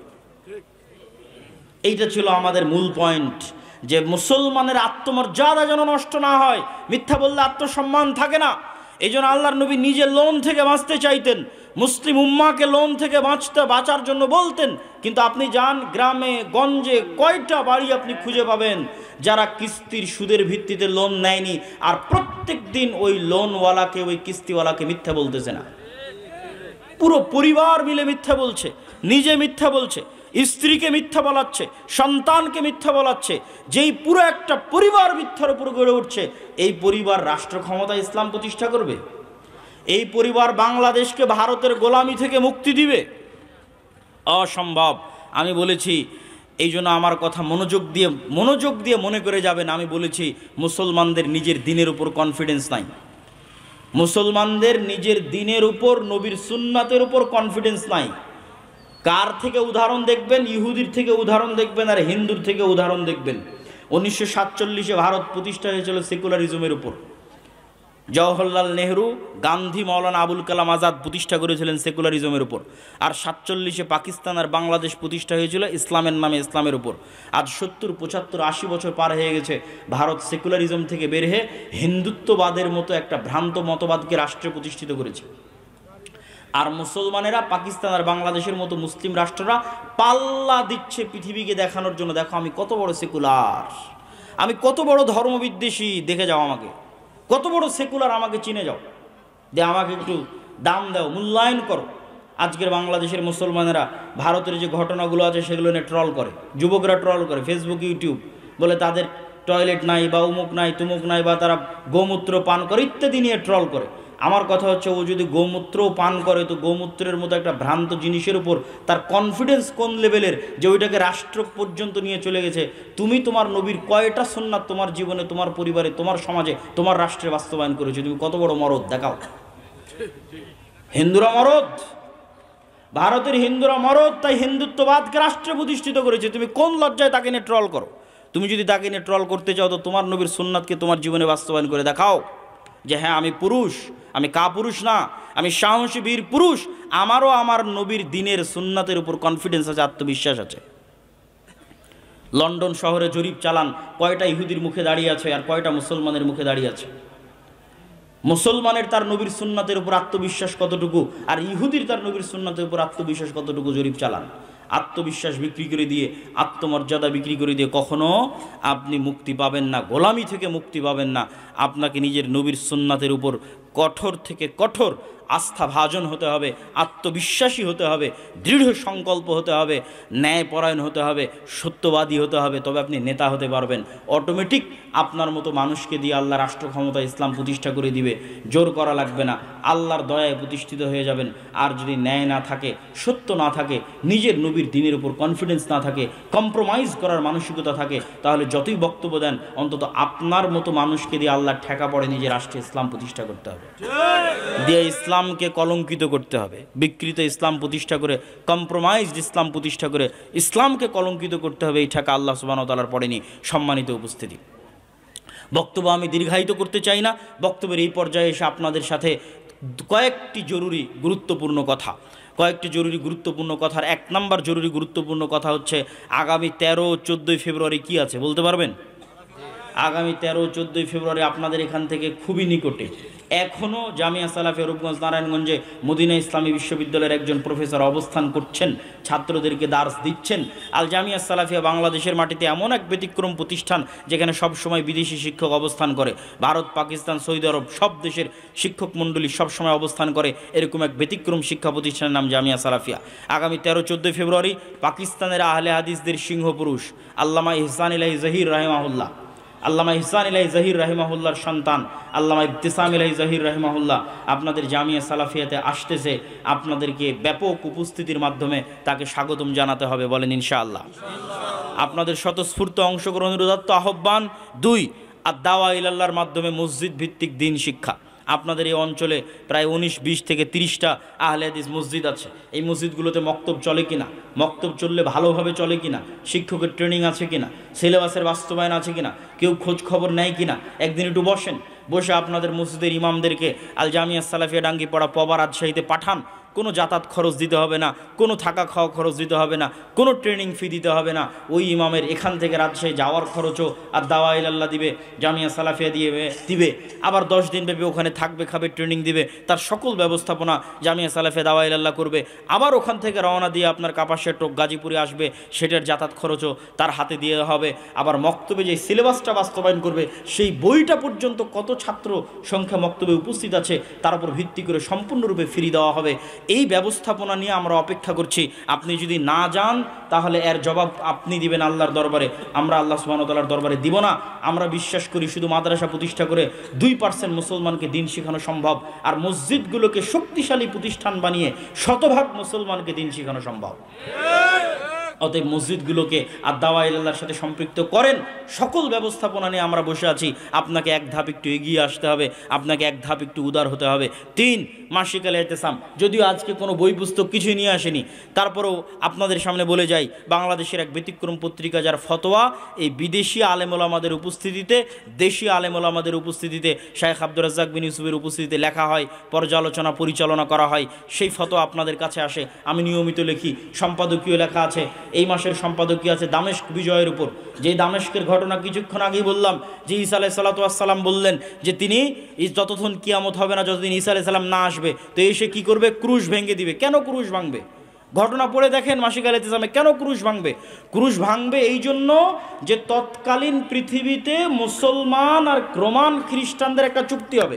1 মিনিট, বেশি সময় নিব না, অধৈর্য হওয়ার কিছু নয়, আপনাদের চেয়ে বেশি দূরে আমরা যাব। তৎকালীন যুগে মুসলমান আর রোমান খ্রিস্টানদের একটা চুক্তি হবে। চুক্তি হয়ে তারা কমন শত্রুর বিরুদ্ধে যুদ্ধ করবে। কমন শত্রুর বিরুদ্ধে যুদ্ধ করে মুসলমান আর খ্রিস্টানরা বিজয়ী হয়ে যাবে। বিজয় মিছিল যখন বের হবে, তখন এক খ্রিস্টান ক্রুশ উঁচিয়ে ধরে বলবে এই ক্রুশের কারণে বিজয় হয়েছে, বলেন নাউজুবিল্লাহ। তখন ওখানে উপস্থিত এক মুসলমানের ঈমান জেগে যাবে, সে তখন লাফ দিয়ে উঠে ক্রুশ ভেঙে দিয়ে বলবে আল্লাহর কারণে বিজয় হয়েছে। যখন ক্রুশ ভেঙে দিবে, তখন এবার খ্রিস্টান আর মুসলমানের দোস্তি ছিল, দোস্তি শেষ। একদিকে রোমান খ্রিস্টান আর একদিকে মুসলমান। আল্লাহর নবী বলছে ওই দিন 80টা পতাকার অধীনে খ্রিস্টানেরা একত্রিত হবে, যার এক একটা পতাকার অধীনে 12,000 করে সৈন্যবাহিনী থাকবে, তথা প্রায় 10 লক্ষ সেনাবাহিনীর সমাহার করবে খ্রিস্টানেরা। আর মুসলমানদের সেই দিন হেডকোয়ার্টার হবে দামেস্ক। আজকের মুজাহিদরা যে দামেস্ক বিজয় করলো, সেই দামেস্ক সেই দিন হবে মুসলমানদের হেডকোয়ার্টার। আল্লাহ নবী বলছেন পৃথিবীর ইতিহাসে এত ভয়ঙ্কর, এত ভয়াবহ যুদ্ধ আগে কোনোদিন হয়নি, পরেও কোনোদিন হবে না। এত ভয়ঙ্কর ভয়াবহ যুদ্ধ, কোনো বংশে যদি 100 মানুষ থাকে, 99 মারা যাবে, একটা বেঁচে থাকবে। পাখি যদি 1 মাস আকাশে উড়ে, তাহলে লাশ ছাড়া আর কিছু পাবে না, তখন খাদ্যদ্রব্যের অভাবে ওভাবেই পড়ে মারা যাবে, শুধু লাশ আর লাশ। রাসূল সাল্লাল্লাহু আলাইহি ওয়াসাল্লাম বলছেন সেই দিন আমার উম্মত 3 ভাগে বিভক্ত হয়ে যাবে। একদল উম্মত যুদ্ধের মাঠ ছেড়ে পালিয়ে যাবে, বলেন নাউজুবিল্লাহ। যারা যুদ্ধের মাঠ থেকে পালিয়ে যাবে তাদের তওবা আর কোনোদিন কবুল করা হবে না। অন্য তওবার, অন্য গুনাহের ক্ষমা আছে, কিন্তু ওই যুদ্ধের মাঠ থেকে যারা পালাবে ওদের ক্ষমা নেই। 2, আরেক দল শহীদ হয়ে যাবে, এরা পৃথিবীর সর্বশ্রেষ্ঠ শহীদ, আল্লাহু আকবার। আর এক দলকে আল্লাহ বিজয় দান করবে খ্রিস্টানদের উপর, এরা কিয়ামত পর্যন্ত আর কোনোদিন ফিতনায় পতিত হবে না। এদের মাধ্যমেই ঈসা আলাইহিস সালাতু ওয়াস সালাম আসবেন, ইমাম মাহদি আসবেন, তাদের মাধ্যমেই দাজ্জালের পতন হবে। তো এই যে ঘটনাগুলো, এই চমৎকার ঘটনাগুলো, তো ওই যেটা বলতেছিলাম, কেন উনি ক্রুশ ভাঙবেন? ঈসা আলাইহিস সালাতু ওয়াস সালাম এসে, মুসলমান আর খ্রিস্টানদের যুদ্ধই তো হলো ক্রুশ ভাঙাকে কেন্দ্র করে। এই যুদ্ধে বিজয়ের পর মুসলমানেরা তাদের তরবারি, তাদের রাইফেল, তাদের গুলি যখন গাছের সাথে ঝুলিয়ে রাখবে, তখন শয়তান বলবে তোমাদের বাড়িতে দাজ্জাল প্রবেশ করে গেছে। তাড়াহুড়া করে সেই রাইফেল, সেই তরবারি নিয়ে দৌড়ে যখন দামেস্ক শহরে ফিরে আসবে, দেখবে না দাজ্জাল এখনো আসেনি, তবে দাজ্জাল আসার সময় হয়ে গেছে। তখনই ঈসা আলাইহিস সালাতু ওয়াস সালাম 2 জন ফেরেশতার কাঁধে ভর দিয়ে দামেস্কের মসজিদে অবতরণ করবেন। এই যে সমসাময়িক বিভিন্ন গুরুত্বপূর্ণ বিষয়ে মাসিক আল ইতিসামে আপনারা লেখা পাবেন। আবারও ঘুরিয়ে বলি, আর দাওয়া ইলাল্লাহর সাথে মসজিদ ভিত্তিক সম্পৃক্ত হন, মাসিক আল ইতিসাম সংগ্রহ করেন। জামিয়া সালাফিয়ার 13-14 ফেব্রুয়ারি যে সালাফি কনফারেন্স, এই সালাফি কনফারেন্সে আপনাদের ব্যাপক উপস্থিতি চাই। পাকিস্তান থেকে আহলে হাদিসদের অনেক বড় আলেম আল্লামা ইহসানুল্লাহ জাহির রাহিমাহুল্লাহর সন্তান আসতেছে, তাকে স্বাগতম জানাতে হবে। এই দায়িত্ব আপনাদের, এই দায়িত্ব আহলে হাদিসদের। আল্লাহ সুবহানাহু ওয়া তাআলা কবুল করুক, আল্লাহুম্মা আমিন। এই বলে আজকে আমার সংক্ষিপ্ত বক্তব্য শেষ করছি, প্রশ্ন উত্তরের দিকে চলে যাচ্ছি। আমি প্রোগ্রাম করা শরীয়ত সম্মত হবে কতটুকু জিনিস আজকের আলোচনাতেই তো বলে দিলাম, আলোচনায় তো শুনলেন, তো আবার কি জিজ্ঞাসা করেন? আমার বয়স, আমার বয়স 21 বছর, আমি স্টুডেন্ট, নজর হেফাজত অন্যান্য পাপ কাজ থেকে বিরত থাকার জন্য বিয়ে করতে চাচ্ছি, কিন্তু আমার বড় ভাই এখনো বিয়ে করেনি। আমার বিয়ের কথা বললেও বাসার কেউ মানবে না, এমতো অবস্থায় আমার করণীয় কি? প্রথমত তোমার বাপকে নসিহত করছি, যদি তোমার বাপ আচ্ছা, ওস্তাদজি শায়েখ আব্দুর রাজ্জাক বিন ইউসুফের ধারাবাহিক প্রতিদিন প্রোগ্রাম থাকার কারণে উনি একটু হঠাৎ অসুস্থ, প্রায় সব প্রোগ্রামে উনি নিজে উপস্থিত হয়েছেন। আজকের প্রোগ্রামে আমি ওনার বদলে উপস্থিত হয়েছি, সামনের প্রোগ্রামগুলোতেও উনি উপস্থিত থাকার চেষ্টা করবেন ইনশাআল্লাহ। খুব বেশি অসুস্থ এরকম নয়, তবে টানা দীর্ঘ সফর থাকার কারণে উনি ক্লান্ত হয়ে গেছে আর কি। আল্লাহ সুবহানাহু ওয়া তাআলা আদম আলাইহিস সালাতু ওয়াস সালামকে সৃষ্টি করেছেন নিজ আকৃতিতে। আল্লাহ সুবহানাহু ওয়া তাআলা আদম আলাইহিস সালাতু ওয়াস সালামকে সৃষ্টি করেছেন তার আকৃতিতে। এই হাদিস এভাবে বিশ্বাস করতে হবে, অন্য কোনো ব্যাখ্যায় যাওয়া যাবে না। আল্লাহ সুবহানাহু ওয়া তাআলার আকৃতি তার শানে যেমন মানায় তেমন। ঈশার সালাতের পর রাসূল সাল্লাল্লাহু আলাইহি ওয়াসাল্লাম কথা বলা অপছন্দ করতেন, এমনকি কথা বলতে নিষেধ করতেন। কিন্তু আমাদের দেশের মাহফিল কার্যক্রম শুরুই হয় ঈশার পর। এটাই তো সুন্নাত বিরোধী কাজ। আমরা সুন্নাতের আলোচনা করছি সুন্নাত বিরোধী কাজ করে। এই হচ্ছে আমাদের ইমানের অবস্থা।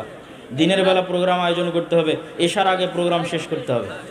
আমরা জানি যে সম্মিলিত মোনাজাত বেদাত, এটা কি সব ক্ষেত্রে নাকি? যে ক্ষেত্রগুলোতে কোরআন এবং হাদিস দ্বারা প্রমাণিত সেগুলোতে নয়, যেমন ইস্তেসকার সালাতের ক্ষেত্রে প্রমাণিত এরকম। আমরা জানি যে বাচ্চা জন্ম নেওয়ার পর বাচ্চাটা মাসুম। অমুসলিমদের ঘরে বাচ্চা জন্ম নেয়, অমুসলিম অবস্থায় যদি মারা যায়, মুহাদ্দিসদের মতে যে তারা জান্নাতে যাবে, এটি মুহাদ্দিসদের অধিকাংশ মুহাদ্দিসদের এটি মত। অথবা আল্লাহ তাদের আলাদা কোনো পরীক্ষারও ব্যবস্থা করতে পারে। 1 রাকাত বেতেরের নামাজ কতটুকু সঠিক? সরাসরি সহিহ হাদিস আছে। স্বামী তার স্ত্রীকে তালাক দিয়েছে, তাকে আবার বিবাহ করার সঠিক নিয়ম কি? স্বামী তার স্ত্রীকে সুন্নাত অনুযায়ী তালাক দিয়েছে কিনা, এটা হলো দেখার বিষয়। সুন্নাত অনুযায়ী তালাক বলতে স্ত্রীর পবিত্র অবস্থায় 1 তালাক দিতে হবে। 1 তালাক দিয়ে স্বামী স্ত্রী বিচ্ছিন্ন হয়ে গেছে, যে যার মতো এখন যে যার বাপের বাড়িতে আছে। যদি ইদ্যৎকালীন সময় তথা 3 মাসের মধ্যে স্বামী চায় স্ত্রীকে ফেরত নিয়ে আসবে, কোনো বিবাহ লাগবে না, কিচ্ছু লাগবে না, মোহর আনা লাগবে না, ফেরত নিয়ে আসতে পারবে। 3 মাস যদি পার হয়ে গিয়ে থাকে, তারপরে যদি স্বামী চায় ফেরত নিয়ে আসবে, তাহলে নতুন বিবাহ, নতুন মোহরানা দিয়ে ফেরত নিয়ে আসতে হবে। আর এইভাবে প্রত্যেক পবিত্র অবস্থায় 1টা করে তালাক দিতে দিতে যদি 3 তালাক হয়ে যায়, যে 1 পবিত্র অবস্থা সমান 1 তালাক, 2 পবিত্র অবস্থা সমান 2 তালাক, 3 পবিত্র অবস্থা সমান 3 তালাক, এভাবে যদি 3 তালাক হয়ে যায়, তাহলে স্ত্রী চিরস্থায়ী হারাম। স্ত্রীকে ফেরত পাওয়ার আর কোনো রাস্তা পৃথিবীতে নাই। আমরা সঠিক নামাজ কোন বই থেকে শিখতে পারবো? অনেক বই আছে। আপনাদের শ্রদ্ধেয় শাইখ শেখ আব্দুর রাজ্জাক বিন ইউসুফের একটা বই আছে, রাসূলুল্লাহ সালাত বনাম প্রচারিত সালাত। রমজান মাসে রাতের বেলায় স্ত্রী সহবাস করা যাবে কি? রাতের বেলায় যাবে। শাইখ স্বামী স্ত্রীর কি সব উল্টাপাল্টা প্রশ্ন। মৃত ব্যক্তির নামে ইফতারে মানুষকে দাওয়াত করে খাওয়ানো যাবে কি না? মৃত ব্যক্তির নামে যে সমস্ত আয়োজন আমাদের দেশে হয়, বেশিরভাগই ভুয়া, ভ্রান্ত, বেদাতি আয়োজন। সর্বোচ্চ এতটুকু করতে পারেন, এতিমখানায় খাবারের ব্যবস্থা করতে পারেন। স্বাভাবিক মানুষজন যারা গরিব মিসকিন নয়, তাদের সবকে ডেকে দাওয়াত দেওয়া, এগুলো কুসংস্কার। কেউ অভিভাবক ছাড়া বিয়ে করে সংসার করলে সেখানে তার সন্তান হওয়ার পর যদি অনুতপ্ত হয়, কোনো কাফফারা নাই, আবার নতুন করে বিয়ে করতে হবে। 15ই শাবান রাতে কি আমল করব? পুরো শাবান মাস শুধু সিয়ামই রাখবেন, আর স্বাভাবিক আল্লাহর নিকটে ইবাদত, স্বাভাবিক অন্য রাতে যা করেন তাই করবেন। 15ই শাবানের জন্য আলাদা বিশেষ কোনো ইবাদত না, সারা শাবান মাস সিয়াম রাখবেন, শেষের দিকে যা বাদ দিবেন। তায়াম্মুম করা যাবে যদি রোগের আশঙ্কা থাকে, মৃত্যুর আশঙ্কা থাকে। আমরা জানি কাউকে ইফতার করানো সওয়াবের কাজ, কিন্তু ইফতারের নামে ইফতার পার্টি নিয়ে যদি রাজনীতি হয়, ইফতার পার্টি নিয়ে যদি অপসংস্কৃতি ছড়ানো হয়, তাহলে এগুলো হলো সেকুলারিজম, দ্বীনে ইলাহি, বাদশাহ আকবরের মতো। আর যদি সত্যিকারের নিয়াতে মুফতি সিয়াম পালনকারীকে ইফতারি করানো হয়, নেকির কাজ।